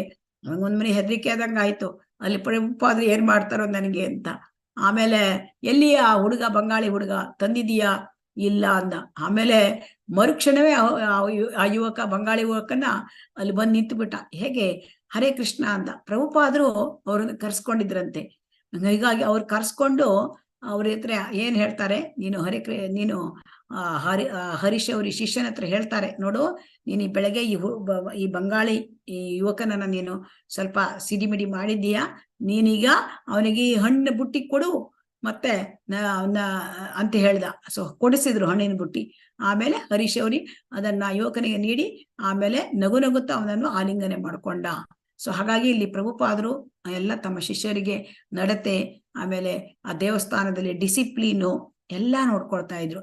ಪ್ರಭುಪಾದರಿಗೆ ವೃಂದಾವನದ ಕೃಷ್ಣ ಬಲರಾಮ ಮಂದಿರ ಅಂದ್ರೆ ಬಲು ಪ್ರೀತಿ, ಅಭಿಮಾನ.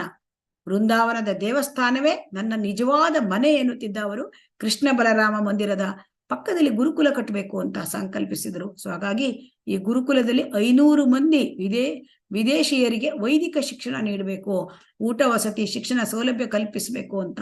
ಸೊ ಹಾಗಾಗಿ ಮೊದಲು ದೇವಾಲಯ ಮಾಡಿದ್ರು, ಆಮೇಲೆ ವಸತಿ ಗೃಹ, ಆಮೇಲೆ ಗುರುಕುಲ. ಸೊ ಇಷ್ಟನ್ನು ಕೂಡ ಆಮೇಲೆ ಆ ವರ್ಷ ರಾಧಾಷ್ಟಮಿಯ ದಿವಸ ಗುರುಕುಲಕ್ಕೆ ಅವರೇ ಸ್ವತಃ ಶಂಕುಸ್ಥಾಪನೆ ಮಾಡಿದ್ರು. ನೋಡಿ, ಮೊದಲು ದೇವಸ್ಥಾನ, ಆಮೇಲೆ ವಸತಿ ಗೃಹ, ಆಮೇಲೆ ಗುರುಕುಲ. ಅವರ ಆಲೋಚನೆಗಳು, ಯೋಜನೆಗಳು ಎಲ್ಲ ಭಗವಂತನಿಗಾಗಿ. ಪ್ರಭುಪಾದರು ಹವಾಯಿನಲ್ಲಿ, ಇಲ್ಲಿ 1976 ಮೇ 3 ಹವಾಯಿ ದ್ವೀಪಕ್ಕೆ ಬಂದ್ರು. ಬಂದು ಇಳಿದವರೇ ಪ್ರಭುಪಾದರು ಏನ್ ಮಾಡಿದ್ದಾರೆ, ಬೇರೆ ಯಾವುದರ ಕಡೆಗೂ ಗಮನ ಇಲ್ಲ. ಇನ್ನು ವಿಮಾನದಿಂದ ಬಂದ್ರು, ಇಳಿದ್ರು, ಅಲ್ಲಿ ತಮ್ಮ ಜಾಗಕ್ಕೆ ಹೋದ್ರು, ತಮಗೆ ಇಟ್ಟಿದ್ದು ಕೊಟ್ಟ ಆ ಒಂದು ಸ್ಥಳಕ್ಕೆ ಹೋದ್ರು. ಅಲ್ಲಿ ಬೇರೆ ಯಾವ ಕಡೆಗೂ ಆಲೋಚನೆ ಇಲ್ಲ. ಡಿಕ್ಟಾಫೋನ್ ತಗೊಂಡ್ರು, ಆ ಭದ್ರಾಸನ ಹಾಕೊಂಡು ಕುಳಿತು ಬಿಟ್ರು, ಕೆಲಸ ಪ್ರಾರಂಭಿಸಿಯೇ ಬಿಟ್ರು. ಶ್ರೀಮದ್ ಭಾಗವತದ 7ನೇ ಸ್ಕಂದದ ಅನುವಾದ. ಡಿಕ್ಟಾಫೋನ್ ನಲ್ಲಿ ಒಂದು ಅನುಕೂಲ ಇರುತ್ತೆ, ದಿನಂಪ್ರತಿ ಎಷ್ಟು ಅದರಲ್ಲಿ ದಾಖಲಾಗಿದೆ ಎಂಬುದನ್ನ ಆ ಡಿಜಿಟಲಿ ನೋಡ್ಬೋದು. ಹೀಗೆ ಕೆಲಸದ ಪ್ರಗತಿಯನ್ನ ಅವರು ನೋಡ್ತಾ ಇದ್ರು. ಅಂದಾಜು ಡಿಜಿಟ್ಗಳಲ್ಲಿ ಅಳತೆ ಮಾಡಿ ನೋಡ್ಕೊಳ್ತಾ ಇದ್ರು. ಭಾರತದಲ್ಲಿ ಆದ್ರೂ ಎಷ್ಟೇ ಬಿಡುವು ಮಾಡಿಕೊಂಡ್ರು ಅವರು 100 ಡಿಜಿಟ್ ಅನ್ನ ಯಾವತ್ತೂ ಅವರು ದಾಟಿರ್ಲಿಲ್ಲ. ಆದ್ರೆ ಹವಾಯಿಗೆ ಬಂದ ಮೇಲೆ ಅದು 300 ಡಿಜಿಟ್ಗಳನ್ನು ದಾಟಿ ಶಿಷ್ಯರನ್ನು ಅಚ್ಚರಿಗೊಳಿಸ್ತಿತ್ತು. ಅಂದ್ರೆ 3 times ಸ್ಪೀಡ್ ಅಲ್ಲಿ ಬರಿತಾ ಇದ್ದಾರೆ ಭಾಗವತ 7ನೇ ಸ್ಕಂದದ ಅನುವಾದವನ್ನ. ಹವಾಯಿ ಮೊದಲೇ ಭೂಸ್ವರ್ಗ, ಜಗತ್ ಪ್ರಸಿದ್ಧಿ ನೋಡ್ಲಿಕ್ಕೆ. ಇಸ್ಕಾನ್ ದೇವಲಿ ಅಲ್ಲಿ ಇತ್ತು, ಬಹು ಸುಂದರವಾದ ಪ್ರದೇಶದಲ್ಲಿ. ಹಲವು ಎಕರೆ ಸಮತಟ್ಟು ನೆಲದಲ್ಲಿ ನೆಲೆಗೊಂಡಿತ್ತು. ದೇವಸ್ಥಾನದಲ್ಲಿ ಒಂದು ದೊಡ್ಡ ಆಲದ ಮರ ಬಿಳಿದುಗಳನ್ನು ಬಿಟ್ಟುಕೊಂಡು ನಿಂತಿತ್ತು. ಅದರ ಕೆಳಗೆ ಕೂರುವುದೇ ಒಂದು ರೀತಿಯ ಚೇತೋಹಾರಿ ಅನುಭವ. ಬಹುದೊಡ್ಡ ತುಳಸಿ ವನ, ಕೃಷ್ಣನ ತುಳಸಿ ಪ್ರಿಯ. ಅದರಿಂದ ಹವಾಯಿ ಭಕ್ತರು ಬಹು ವಿಶಾಲವಾದ ಜಾಗವನ್ನು ತೆಗೆದುಕೊಂಡು ತುಳಸಿ ಬೆಳೆಸಿದ್ರು. ಅಲ್ಲಿ ತರಕಾರಿ, ಹೂವು, ಮಾವುಗಳನ್ನ ಯಥೇಚ್ಛವಾಗಿ ಬೆಳೀತಿದ್ರು. ತೆಂಗಂತೂ ಇಷ್ಟು ಸಮೃದ್ಧಿಯಾಗಿತ್ತಂದ್ರೆ ಬಂದವರಿಗೆಲ್ಲ ಉಚಿತವಾಗಿ ಎಳನೀರುಗಳನ್ನು ಕೊಡ್ತಾ ಇದ್ರು ಆ ಇಸ್ಕಾನ್ ದೇವಸ್ಥಾನ ಹವಾಯಿನಲ್ಲಿ. ಇದನ್ನೆಲ್ಲ ನೋಡಿ ಪ್ರಭುಪಾದರಿಗೆ ತುಂಬಾ ಖುಷಿಯಾಗಿತ್ತು ಮನಸ್ಸಿಗೆ. ಎಲ್ಲೂ ಯಾರದು ಅಡೆತಡೆ ಇಲ್ಲ. ಭಕ್ತಾದಿಗಳು ವೀಕ್ಷರು ಕೂಡ ಬಹಳ ಕಡಿಮೆ ಹವಾಯಿ ದ್ವೀಪದಲ್ಲಿ. ಒಂದೇ ವಾರದಲ್ಲಿ ಅವರು 7ನೇ ಸ್ಕಂದವನ್ನು ಸುಲಭವಾಗಿ ಅರ್ಥವಾಗುವಂತೆ ಮೂಲ ಸಂಸ್ಕೃತದಿಂದ ಅನುವಾದಿಸಿ ಬಿಟ್ಟರು. ಅದು ಮುಗಿತಿದ್ದಂಗೆ 8ನೇ ಸ್ಕಂದವನ್ನು ಶುರು ಮಾಡಿದ್ರು. ಮೇ 3 ಹವಾಯಿಗೆ ಬಂದಿಳಿದಾಗ ಪ್ರಾರಂಭಿಸಿದ ಕೆಲಸ ಮೇ 10 7ನೇ ಸ್ಕಂದದ ಮುಕ್ತಾಯದೊಂದಿಗೆ ಪರಿಸಮಾಪ್ತಿಯಾಗಿತ್ತು. ಹಾಗಾಗಿ ಇಲ್ಲಿ ಅವರಿಗೆ ಆ ಪರಿಸರದಲ್ಲಿ ತುಂಬಾ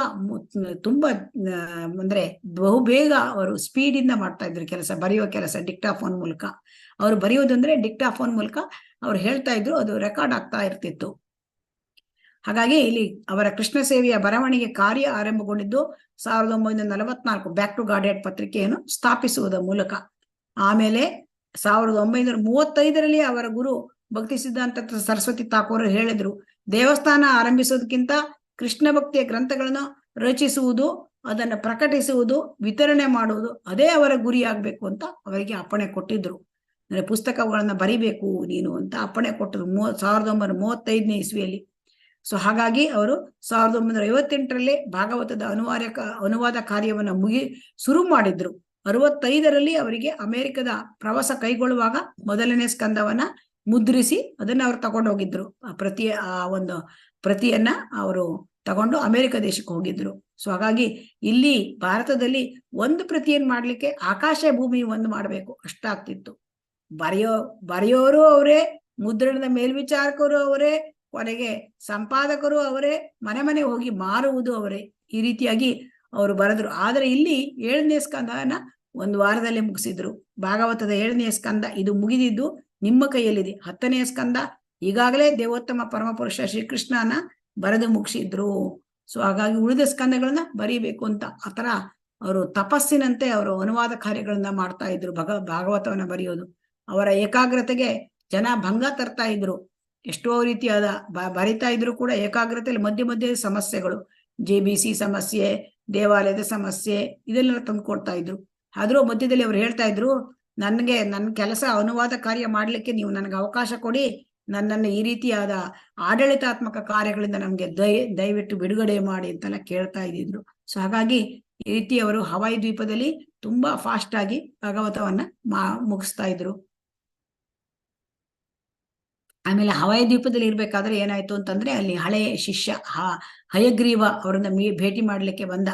ಹಳೆ ಶಿಷ್ಯ ಅವರು ಅವರು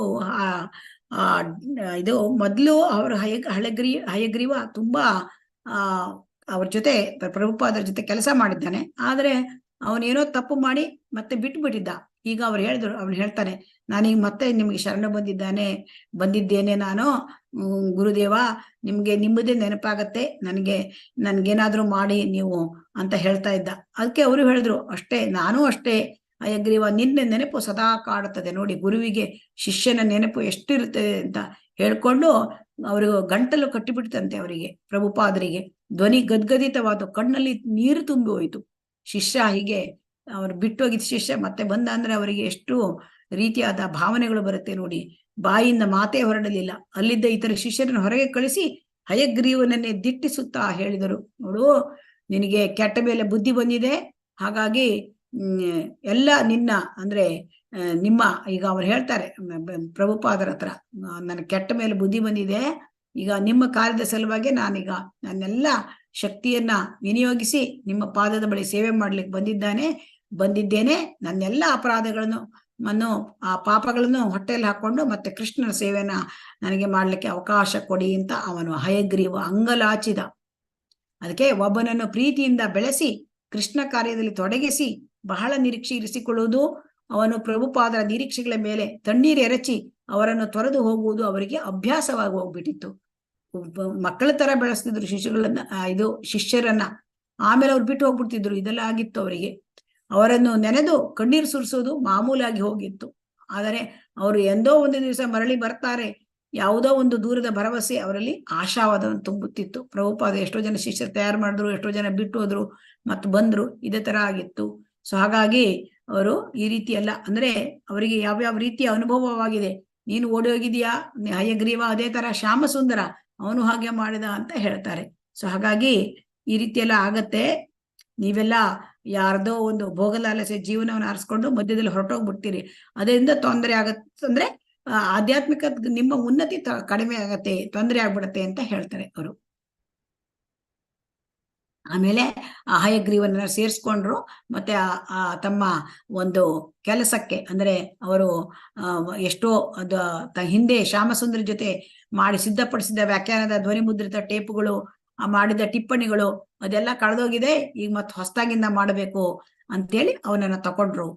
ಯಾರು ಅಲ್ಲಿ ಹಯಗ್ರೀವ, ಹಿಂದೆ ಬಿಟ್ಟು ಹೋಗಿದ್ದ ಹಯಗ್ರೀವ ಬಂದಿದ್ದಾಗ ಅಂದಿನಿಂದಲೇ ಆ ಗುರು ಶಿಷ್ಯರು ಕೂಡಿ ಆಧ್ಯಾತ್ಮಿಕ ತತ್ವ ಪರಾಮರ್ಶೆ ಅದರ ರಚನೆಯನ್ನು ಶುರು ಮಾಡಿದ್ರು. ನೋಡಿ, ಕಳೆದು ಹೋದ ಶಿಷ್ಯ, ಬಿಟ್ಟು ಹೋದ ಶಿಷ್ಯ ಬಂದ್ಮೇಲೆ ಅವರನ್ನ ಹೇಗೆ ಮತ್ತಿಂದೆ ಅವರನ್ನ ಅಂದ್ರೆ ಅವರಿಗೆ ಇದನ್ನ ಅಪರಾಧಕ್ಕೆ ಅವರಿಗೆ ಅಂದ್ರೆ ಇದನ್ನ ಮಾಡಿ ಅವರನ್ನ ಕ್ಷಮಿಸಿ ಅವರನ್ನ ಮತ್ತೆ ಕೃಷ್ಣ ಪ್ರಜ್ಞೆಯಲ್ಲಿ ತೊಡಗಿಸ್ತಾರೆ. ಆ ಕೃಷ್ಣ ಪ್ರಜ್ಞೆ ಕೆಲಸದಲ್ಲಿ ತೊಡಗಿಸ್ತಾರೆ.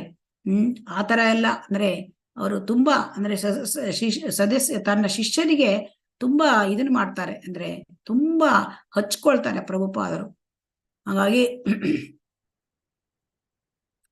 ಕೇವಲ ಪ್ರಭುಪಾದರ ಕ್ರಿಯಾಶೀಲತೆ, ಅವರ ವ್ಯಕ್ತಿತ್ವದ ಆಕರ್ಷಣೆ ಮತ್ತು ಜನರ ಮನ ಒಲೈಸುವ ರೀತಿಯಿಂದಾಗಿ ಸಹಸ್ರಾರು ಜನ ಶಿಷ್ಯರು, ಲಕ್ಷಾಂತರ ಭಕ್ತರು ಇಸ್ಕಾನಿಗೆ ಆಕರ್ಷಣೆ ಹೊಂದಿದ್ರು, ಇಸ್ಕಾನಿನ ಹತ್ರ ಬಂದಿದ್ರು.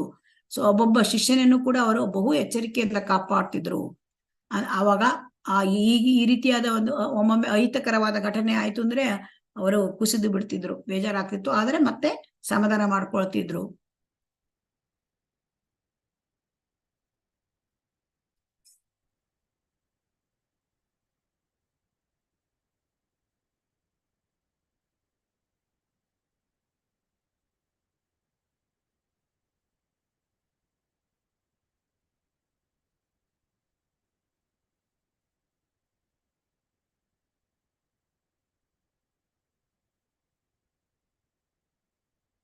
ಅಲ್ಲಿ ಏನಾಗಿತ್ತು ಅಂತಂದ್ರೆ ಕೃಷ್ಣ ಪ್ರಜ್ಞಾ ಆಂದೋಲನದಲ್ಲಿ ಈ ರೀತಿಯಾಗಿ ನೀವು ಸಡಿಲತೆ ಮಾಡಿದ್ರೆ ಪ್ರಾಬ್ಲಮ್ ಆಗುವುದಿಲ್ಲವೇ, ಇದರಿಂದ ಬೇರೆಯವರು ಹಾಳಾಗುವುದಿಲ್ಲವೇ ಅಂತೆಲ್ಲ ಪ್ರಶ್ನೆಗಳು ಬರ್ತಾ ಇತ್ತು. ಅದಕ್ಕೆ ಪ್ರಭುಪಾದರು ಹೇಳಿದ್ರು, ಅದೇ ನನ್ನ ದೈವ ಸಹೋದರರ ಆರೋಪ. ನನ್ನ ಕಾರ್ಯವೈಖರಿಯನ್ನ ಅವರೆಲ್ಲ ವಿರೋಧಿಸ್ತಾ ಇದ್ದಾರೆ. ಪಾಶ್ಚಾತ್ಯ ದೇಶಕ್ಕೆ ಬಂದು ದೇವಸ್ಥಾನಗಳನ್ನು ಸ್ಥಾಪಿಸುವುದು, ಇಲ್ಲಿವರೆಗೆ ಬ್ರಾಹ್ಮಣ ದೀಕ್ಷೆ, ಸನ್ಯಾಸ ದೀಕ್ಷೆಯನ್ನು ಕೊಡ್ತಾ ಇರೋದು, ಸ್ತ್ರೀಯರು ದೇವಸ್ಥಾನದಲ್ಲಿ ವಾಸಿಸಲು ಅನುಮತಿ ನೀಡಿರುವುದು ಅವರ ಒಂದು ಕೆಂಗಣ್ಣಿಗೆ ಗುರಿಯಾಗಿರುವುದಂತೂ ಕಟು ಸತ್ಯ. ಅಂದ್ರೆ ಅವರ ದೈವ ಸಹೋದರು ಇದಕ್ಕೆಲ್ಲ ಸ್ವಲ್ಪ ವಿರೋಧ ವ್ಯಕ್ತಪಡಿಸಿದ್ರು. ಅವರ ಪ್ರಕಾರ ನಿಯಮವನ್ನು ಉಲ್ಲಂಘಿಸಿ ನಾನು ಕಾರ್ಯನಿರತನಾಗಿದ್ದೇನೆ. ಆದರೆ ಅವರೇನು ಮಾಡ್ತಾ ಇದ್ದಾರೆ, ನನ್ನ ದೈವ ಸಹೋದರರು ಬಹು ಕಟ್ಟುನಿಟ್ಟಾಗಿರುವವರಂತೆ ವ್ಯವಹರಿಸುವ ಅವರುಗಳು ಎಷ್ಟರ ಮಟ್ಟಿಗೆ ಕೃಷ್ಣನ ಕೆಲಸ ಮಾಡ್ತಾ ಇದ್ದಾರೆ. ನನ್ನನ್ನು ಟೀಕಿಸುವ ಇವರು ತಾವೇ ವೈದಿಕ ಧರ್ಮದ ಪಾಲಕರು, ಪೋಷಕರು, ಸಂರಕ್ಷಕರು ಎಂದು ಹಿಡಿಯುವಷ್ಟು ಮಂದಿ ಮೂರ್ಖ ಶಿಷ್ಯರ ಮುಂದೆ ಬಡಾಯಿ ಕೊಚ್ಚಿಕೊಳ್ಳುವ ಇವರು ತಮ್ಮ ಆಶ್ರಮ ಧರ್ಮವನ್ನು ಎಷ್ಟರ ಮಟ್ಟಿಗೆ ಪಾಲಿಸಿದ್ದಾರೆ. ಅವರು ಅಂದ್ರೆ ಇವರು ಸ್ವಲ್ಪ ದೈವ ಸಹೋದರರು, ಇವ್ರ ಬಗ್ಗೆ ಎಲ್ಲ ಈ ರೀತಿ ಮಾತಾಡಿದಾಗ ಅವ್ರು ಏನ್ ಮಾಡ್ತಾ ಇದ್ದಾರೆ ಅಂತ ಇವ್ರು ಹೇಳಿದ್ರು. ಅವ್ರು ಎಷ್ಟರ ಮಟ್ಟಿಗೆ ಕೃಷ್ಣನ್ ಕೆಲಸ ಮಾಡಿದ್ದಾರೆ ಅಂತ. ಅವ್ರದ್ದೆಲ್ಲ ಶುಷ್ಕ ಉಪದೇಶ, ಅಂದ್ರೆ ಒಣ ಉಪದೇಶ ಅಷ್ಟೇ. ಅದೇ ಅವರು ಅದನ್ನ ಕೃಷ್ಣನ ಕಾರ್ಯ ಅಂತ ಭಾವಿಸಿದ್ದಾರೆ. ಆದರೆ ನಾನು ಅವರಂತೆ ಕೆಲವೇ ಮಂದಿ ದಡ್ಡರ ಮುಂದೆ ಉಪನ್ಯಾಸ ಮಾಡಿ ಬಡಾಯಿ ಕೊಚ್ಚಿಕೊಳ್ಳುತ್ತಾ ಮಠ ಕಟ್ಟಿಕೊಂಡು ಚೆನ್ನಾಗಿ ತಿಂದುಂಡು ಪಾದ ಪೂಜೆ ಮಾಡಿಕೊಂಡು ಕಾಲ ಕಳೆಯಬಹುದಿತ್ತಲ್ಲ. ನನ್ನ 70ನೇ ವಯಸ್ಸಿನಲ್ಲಿ ಅಮೆರಿಕಕ್ಕೆ ಬಂದು ಏಕೆ ಇಲ್ಲಿ ಕೃಷ್ಣ ಕಾರ್ಯಕ್ಕೆ ನಾಂದಿ ಹಾಡಬೇಕಾಗಿತ್ತು? ಏಕೆ ನಾನು ಎಲ್ಲರೂ ನಿವೃತ್ತರಾಗುವ ವಯಸ್ಸಿನಲ್ಲಿ ಹೊಸ ದುಸ್ಸಾಹಸಕ್ಕೆ ಕೈ ಹಾಕಬೇಕಾಗಿತ್ತು? ನನ್ನ ಗುರು ಮಹಾರಾಜರಾದ ಭಕ್ತಿ ಸಿದ್ಧಾಂತ ಸರಸ್ವತಿ ಠಾಕೂರರ ಪರಮ ಗುರುಗಳಾದ ಭಕ್ತಿ ವಿನೋದ ಠಾಕೂರರ ಅಭಿಲಾಷೆಯನ್ನು ಪೂರೈಸಲು ವಿದೇಶಗಳಲ್ಲಿ ವೈಷ್ಣವ ಧರ್ಮವನ್ನು ಹರಡುವ ಕೆಲಸ ಮಾಡುತ್ತಿದ್ದೇನೆ ಹೊರತು ನನ್ನ ವೈಯಕ್ತಿಕ ತೆವಲಿಗಾಗಿ ಅಲ್ಲ. ಹರೀಶ್ ಅವರಿ ನಮ್ಮ ಶಿಷ್ಯನ ಹತ್ರ ಹೇಳ್ತಾರೆ. ಅಂದ್ರೆ ನನ್ನ ಪರಮ ಗುರು ಅಂದ್ರೆ ಗುರುವಿನ ಗುರು ಶ್ರೀಲ ಭಕ್ತಿ ಸಿದ್ಧಾಂತ ಸರಸ್ವತಿ ಗೋಸ್ವಾಮಿ ಅವರು ಇವರ ಗುರುಗಳು. ಶ್ರೀಲ ಪ್ರಭುಪಾದರು ಅವರ ಗುರುಗಳು ಅಂದ್ರೆ ಅವರ ತಂದೆಯವರು ಆಗಿದ್ರು. ಅವರು ಶ್ರೀಲ ಭಕ್ತಿ ವಿನೋದ ಠಾಕೂರ್ ಅವರು ಏನು, ಅವರ ಅಭಿಲಾಷೆ ಇದ್ದಿತ್ತು ವಿದೇಶಗಳಲ್ಲಿ ವೈಷ್ಣವ ಧರ್ಮವನ್ನು ಹರಡಬೇಕು. ಅವರದಕ್ಕಾಗಿ ನಾನು ನನ್ನ ಗುರುಗಳಿಗೆ, ಪರಮ ಗುರುಗಳಿಗೆ ನಾನು ಅವರ ಇಚ್ಛೆಗಳನ್ನು ಇಲ್ಲಿ ಪೂರೈಸ್ಲಿಕ್ಕೆ ನಾನು ವಿದೇಶದಲ್ಲಿ ಬಂದಿದ್ದೇನೆ ಹೊರತು ನನ್ನ ಒಂದು ಇಚ್ಛೆಯಿಂದ ಅಲ್ಲ, ನನ್ನ ತೆವಲಿಲ್ಲ, ನನ್ನ ವೈಯಕ್ತಿಕವಾದ ಏನೂ ಇಲ್ಲ. ನಾನು 70ನೇ ವಯಸ್ಸಲ್ಲಿ ಅಮೆರಿಕಕ್ಕೆ ಬಂದೆ ಹೀಗೆ ಹೇಳಿದರು. ಅದಕ್ಕೆ ಈಗ ಅವರ ಹರೀಶ್ ಅವರಿಗೆ ಗೊತ್ತಾಯ್ತು ಅವರದೆಲ್ಲ ತೋರಿಕೆ ಸನ್ಯಾಸ, ನಿಮ್ಮದು ಅತ್ಯಂತ ಪ್ರಾಮಾಣಿಕ ನಿಷ್ಠ ಸನ್ಯಾಸ ಅಂತ ಅರ್ಥ ಆಯ್ತು. ಅಂದ್ರೆ ಕೃಷ್ಣ ಪ್ರಭುಪಾದರು ಹೇಳ್ತಾರೆ, ಕೃಷ್ಣನ ಕೆಲಸ ಅಂದರೆ ಪತಿತರನ್ನು ಮೇಲೆತ್ತಿ ಆ ದಿವ್ಯ ಕೃಷ್ಣ ಕೃಪೆಗೆ ಪಾತ್ರರಾಗುವಂತೆ ಮಾಡುವುದು. ಅವರೆಲ್ಲ ತಾವು ಕೊಳಚೆಯಲ್ಲಿ ಸಿಲುಕಿಕೊಂಡು ಒದ್ದಾಡುತ್ತಿರುವ ಕ್ರಿಮಿಕೀಟಗಳೆಂಬುದನ್ನು ಅರಿತಿಲ್ಲ. ನೋಡಿ, ಕೃಷ್ಣ ಪ್ರಜ್ಞೆ ಅಂದ್ರೆ ಎಲ್ಲಾ ಪತಿತರಾಗಿದ್ದಾರೆ. ಅಂದ್ರೆ ಕೊಳಚೆಯಲ್ಲಿ ಸಿಲುಕಿಕೊಂಡು ಒದ್ದಾಡ್ತಿರುವ ಕ್ರಿಮಿಕೀಟಗಳು ಅಂದ್ರೆ ಇಲ್ಲಿ ಇರ್ತಕ್ಕಂಥ ಈ ಒಂದು ಐಹಿಕ ಜೀವನದಲ್ಲಿ ಇರ್ತಕ್ಕಂತಹ ಬದ್ಧಾತ್ಮರು ಅವರು ಕೊಳಚೆಯಲ್ಲಿ ಸಿಕ್ಕಿಕೊಂಡ ಕ್ರಿಮಿಕೀಟದಂತೆ.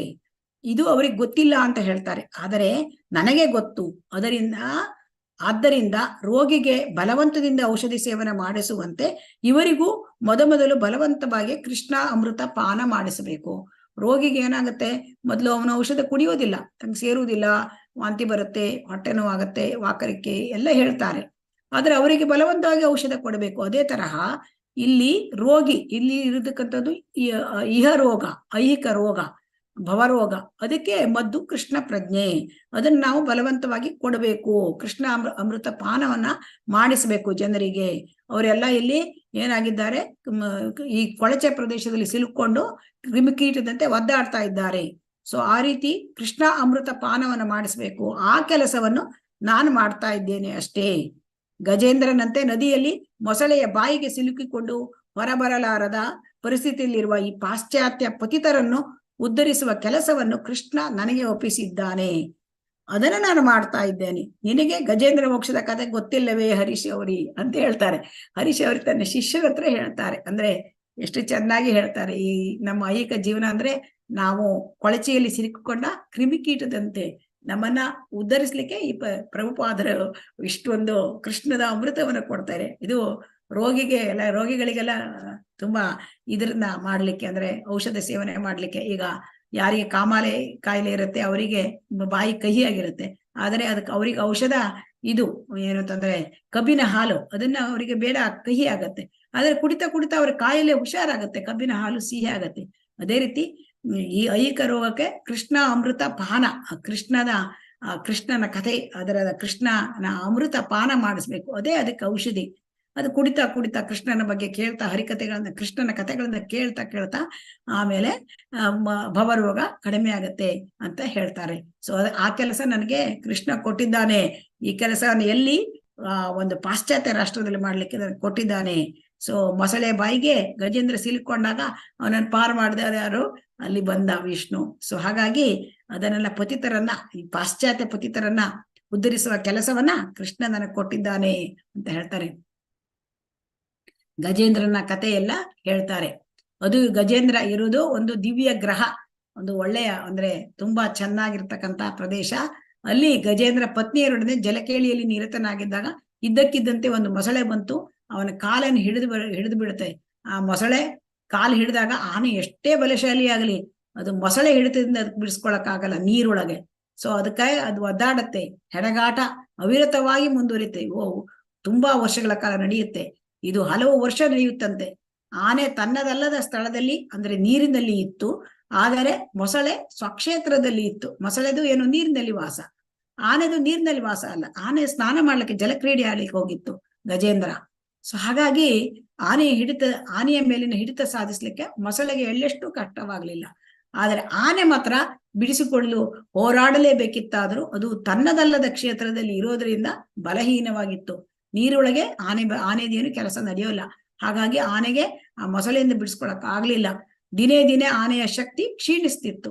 ಹಾಗಾಗಿ ಮೊಸಳೆಯ ಶಕ್ತಿ ವೃದ್ಧಿಸುತ್ತಿತ್ತು. ಮೊಸಳೆ ತನ್ನ ಜಾಗದಲ್ಲಿ ಇತ್ತು ನೀರೊಳಗೆ, ಮೊಸಳೆಯ ಶಕ್ತಿ ಹೆಚ್ಚಾಗ್ತಾ ಇತ್ತು, ಆನೆಯ ಶಕ್ತಿ ಕಡಿಮೆ ಇರ್ತಿತ್ತು.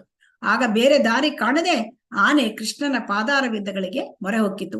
ವಿಷ್ಣು ರೂಪದಲ್ಲಿದ್ದ ಕೃಷ್ಣ ತನ್ನ ಚಕ್ರ ಆಯುಧದಿಂದ ಮೊಸಳೆಯನ್ನು ಸಂಹರಿಸಿ ಆನೆಯನ್ನು ಕಾಪಾಡಿದ. ಸೊ ಈ ರೀತಿ ಕಥೆ ಹೇಳ್ತಾರೆ.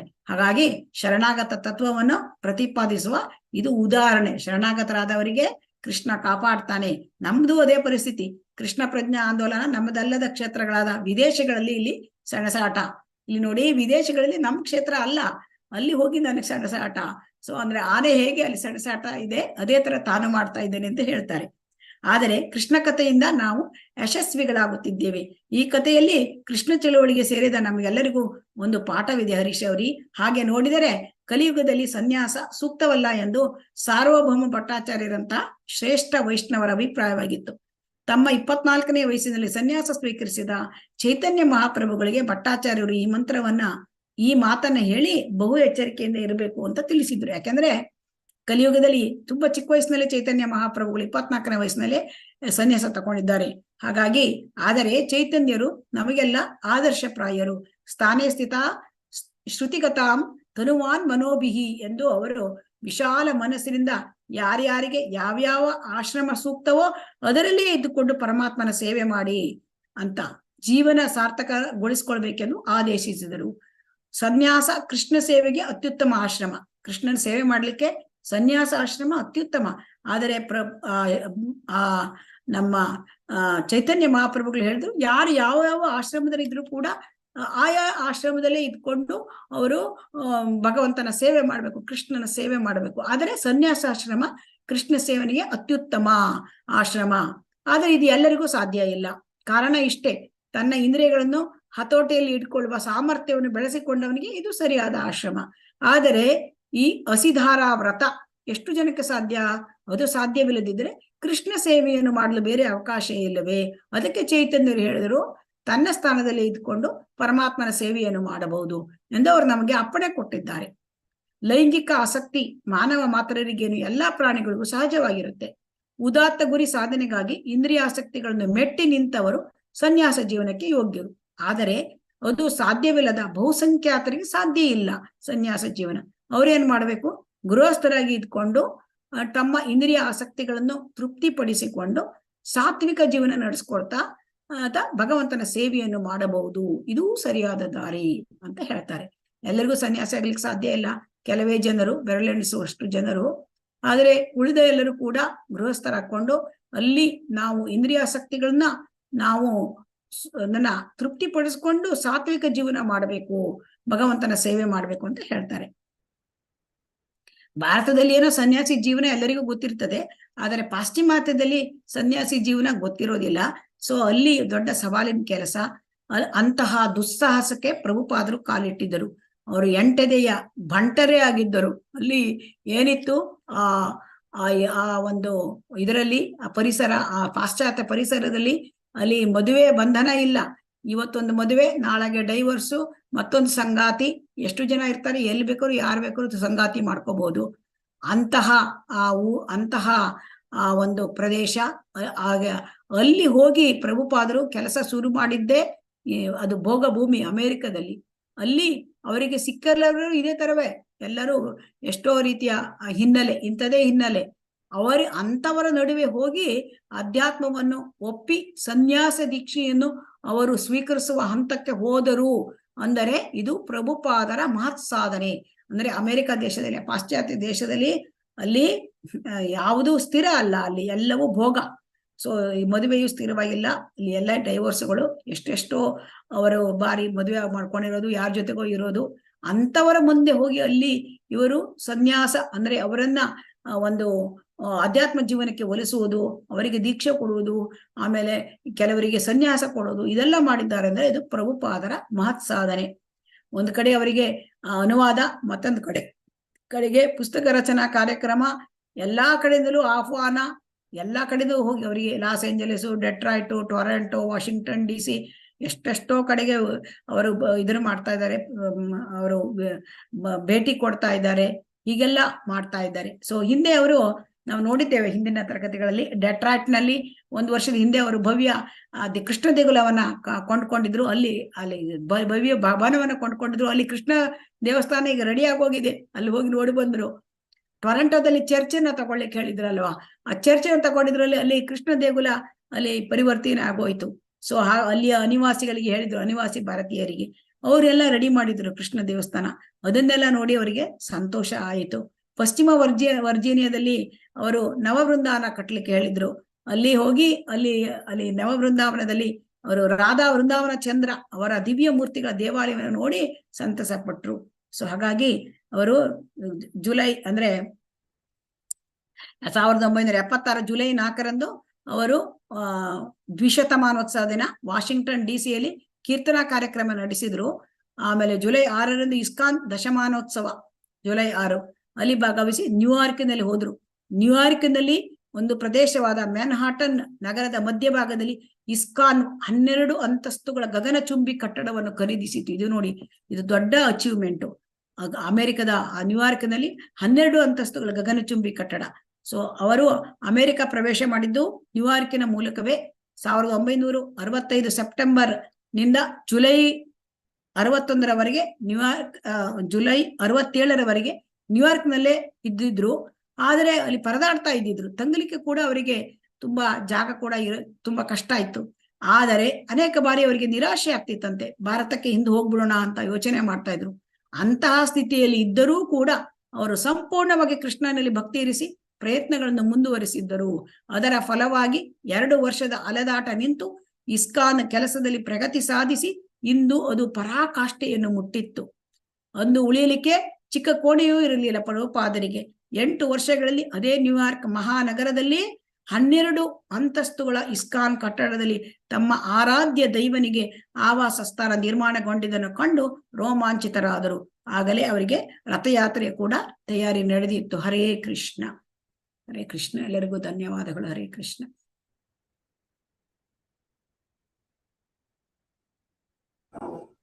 ಹರೇ ಕೃಷ್ಣ ಮಾತಾಜಿ, ಧನ್ಯವಾದಗಳು. ಹರೇ ಕೃಷ್ಣ.